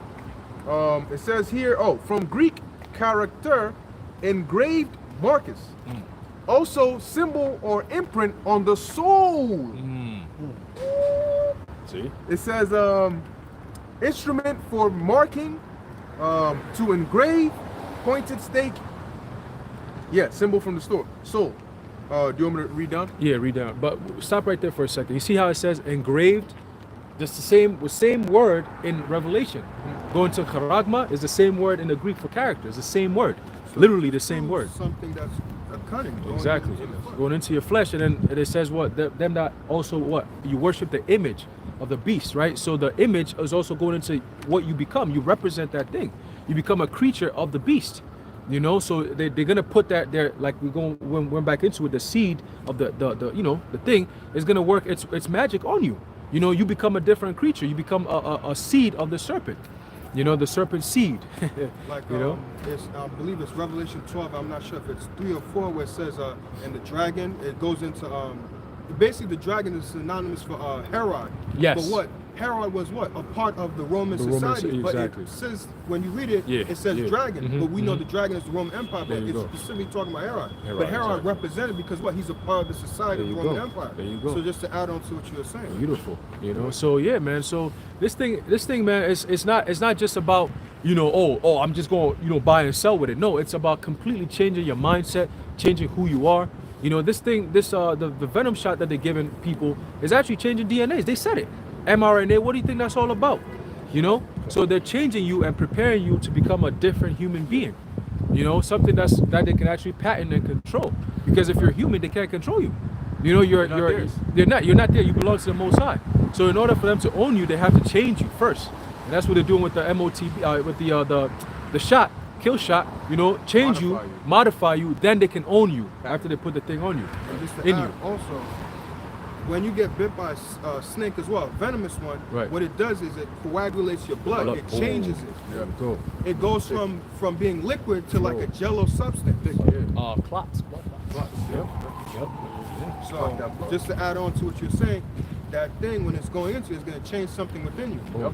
Go for it. And they'll have more power. They have power to release serums in your body with that thing. Yeah, they said that. Yeah, they said it, and So they what they lethal also serums can they release? they can release. Yes, exactly. Cyanide, all types of Kill your shit, ass. bro. Everything. If you Like try to take it criminals. out, nah. Criminals, lethal injection, I right? was gonna say, bro. Like you were saying earlier about they was trying to I don't know exactly how you said it, but they was trying to be basically like the Most High. Oh yeah, But yeah, basically, yeah. that's why they was all concerned with the God gene. You know, Yeah, it was that's all, been- they was been trying to mess with the God gene. The BMAT too. Yep. Yeah, they could release lethal injections through that. They do that now with even the water system. They got I did a video on that. Basically the food that we eat, the water we drink is all created to get us conditioned for this MOTB. So that's been the main event. Like all our whole lives they've been preparing us for this time. Right. Technology, food, water, education, politics, religion, everything has been preparing people for that one MOTB, because whatever bullshit miracles they're about to start pulling off now, it will go in relation to people being bewitched to take that thing as looking at Esau as their God. They're doing it now by calling it the science, trust the science. Right. And I seen a video the elder brother Yashuama posted. It was basically this lady who was being, there was an exorcism that was being done. And the guy he put his thumb on her forehead and he was asking her questions. And she was like, oh yeah, don't you see, like, we're getting the people through the pharmacy, the pharmakia. You know, look at the logo, like the caduceus. She said, don't you see it has a stick and it has two snakes around it? That's how we're getting the people. We're getting souls, because we know Jesus Christ is coming back. So we got to get as many souls as possible. So it's a demon that was talking through her. And that we know that's real, because it's also written in the scriptures. There's accounts of that. You know what I'm saying? That Yahushua was speaking Revelation to... 18. Huh? Revelation 18, the souls of men. Men, exactly. You know what I'm saying? So this thing is a whole nother level of Satanism, man. Like, they want to create a whole universe where there's no such thing as the Most High. Albert Pike's letter that he wrote to Giuseppe Mazzini goes into that. How they're going to destroy and topple governments and religions, you know, do away with atheists, you know, be people who believe in the Bible and so on and so forth, and then come out with a new Luciferian doctrine, you know, which is going to be ushered in with the MOTB. That's on the Georgia Guidestones. There you go. They basically say, forget religion. I forgot how it says, but forget religion and worship the mind of man. Wow, look. That was when you go back and they claim it was from Karl Marx, his agenda, that he wanted to basically set up like a pyramid. That's the point of it. That's it. You connect one on top of another, and it all leads back to you. That's it. And you control it all. That's it. what he wanted That's to be, it. omnipotent. Yep. Yep. That's It's the mindset fact, of you Esau. might ask. Yep. But going back to character, it says the meaning of Greek character was extended in Hellenistic times to by metaphor to a defining quality, individual feature. In English, the meaning sum of qualities that define a person or thing and distinguish it from another. That's it. The moral qualities assigned to a person by repute. Boom. So people's morality, you see now in today's day and age, is completely diminished. You walk around, and that's why, hey, we were saying it earlier today that the guy who was helping you out, and I was gonna mention to you, is because he could see the spirit within us. Is that, yo, most people looking for a parking spot, I'm not gonna go out my way looking to help you out because you're rude as shit. But I'm dealing with this man over here. He's very polite. He's calm. He's asking, yo, how you doing, man? Hey, you moving right now? Okay, no problem. Even if I said no problem. Next time I see you, I'm gonna remember. Yo, this guy right here, he's different. You know, so that morality is something that goes a long way. But right now, Esau is destroying that. You know, a lot of truths is being broken, like the scripture said will happen in the last days. You know, people are becoming more and more cold. You know, people are becoming extremely wicked, man. No type of you know, sense of like, you know, oh, you are a fellow human being or nothing like that. Love of many is waxing cold, man. So we're seeing it with the kill shot. A lot of people are changing. I've heard people tell me, yo, bro, I feel different. You had cousins saying, yo, I have my Bible next to me. I don't even pick it up, bro. I don't see the importance of it. You know, so Esau is really doing some damage with this thing, man. And he needs to get you into that spirit so you can rebel against the Most High by taking that MOTB. Yep. Hey, Pastor Horn's friend. He Right, said, man, exactly. that thing messed me Yeah, up. same thing. Yep. You know, just like going back to Nimrod, they're trying to come together. Once the Most High separated them, and after all these years, they can say, nah, we're gonna come right back together, build up the desolate places. Right there, Caduceus. Yep. That might be, you know, they're gonna pick up some people who got the shot. Who got the, yep. Who got shot and got killed. That's the name of the staff? Caduceus. Caduceus, That's the name of the staff. Yeah, so that's once again to rebel against the Most High. But you never learn. Because what did the Most High say at the end of Malachi? They shall build, but what? I will throw down. So you're gonna come back and build again, but what? I'm gonna bust you down. You know, but yeah, that was pretty much it. You know, brothers got any? Yeah, I just want to give the information again. That was if you want to go into the website itself, it's called ridingthebeast.com, which is a very interesting name. But I also want to give credit that I found out about that website through a brother. I watched his live stream a couple of months ago. I'm not sure his whole name, but I know his name is Rakan, and it's his YouTube is GMS Fear the Most. Oh, that's Rakai Kwong. Okay, there you go. So I found out from him, but you know, all credit goes back to Yahweh Bashem Yahshua for putting the spirit on. But he was going into something else, and when I saw that, I was like, oh, this goes to the Mark Beast, and the spirit just told me read it, and I was like, oh, this is very interesting. That brother be posting a lot of fire stuff. Yeah. So, you know, I just want to give credit where credit is due. But if you want to go read it yourself, they got some other stuff as well. But you know, be careful. Be able to filter through some of it. But it's called ridingthebeast.com. Yeah. You know, so hey, that's pretty much it. You know, with that, Lord willing, you've been edified. In closing, we want to give all praises, honor, and glory To Yahweh, Ba'ashem, Yahushai, Ba'ashem, Rachakadash. And until next time, Shalom. All right. Maybe close that out. That riding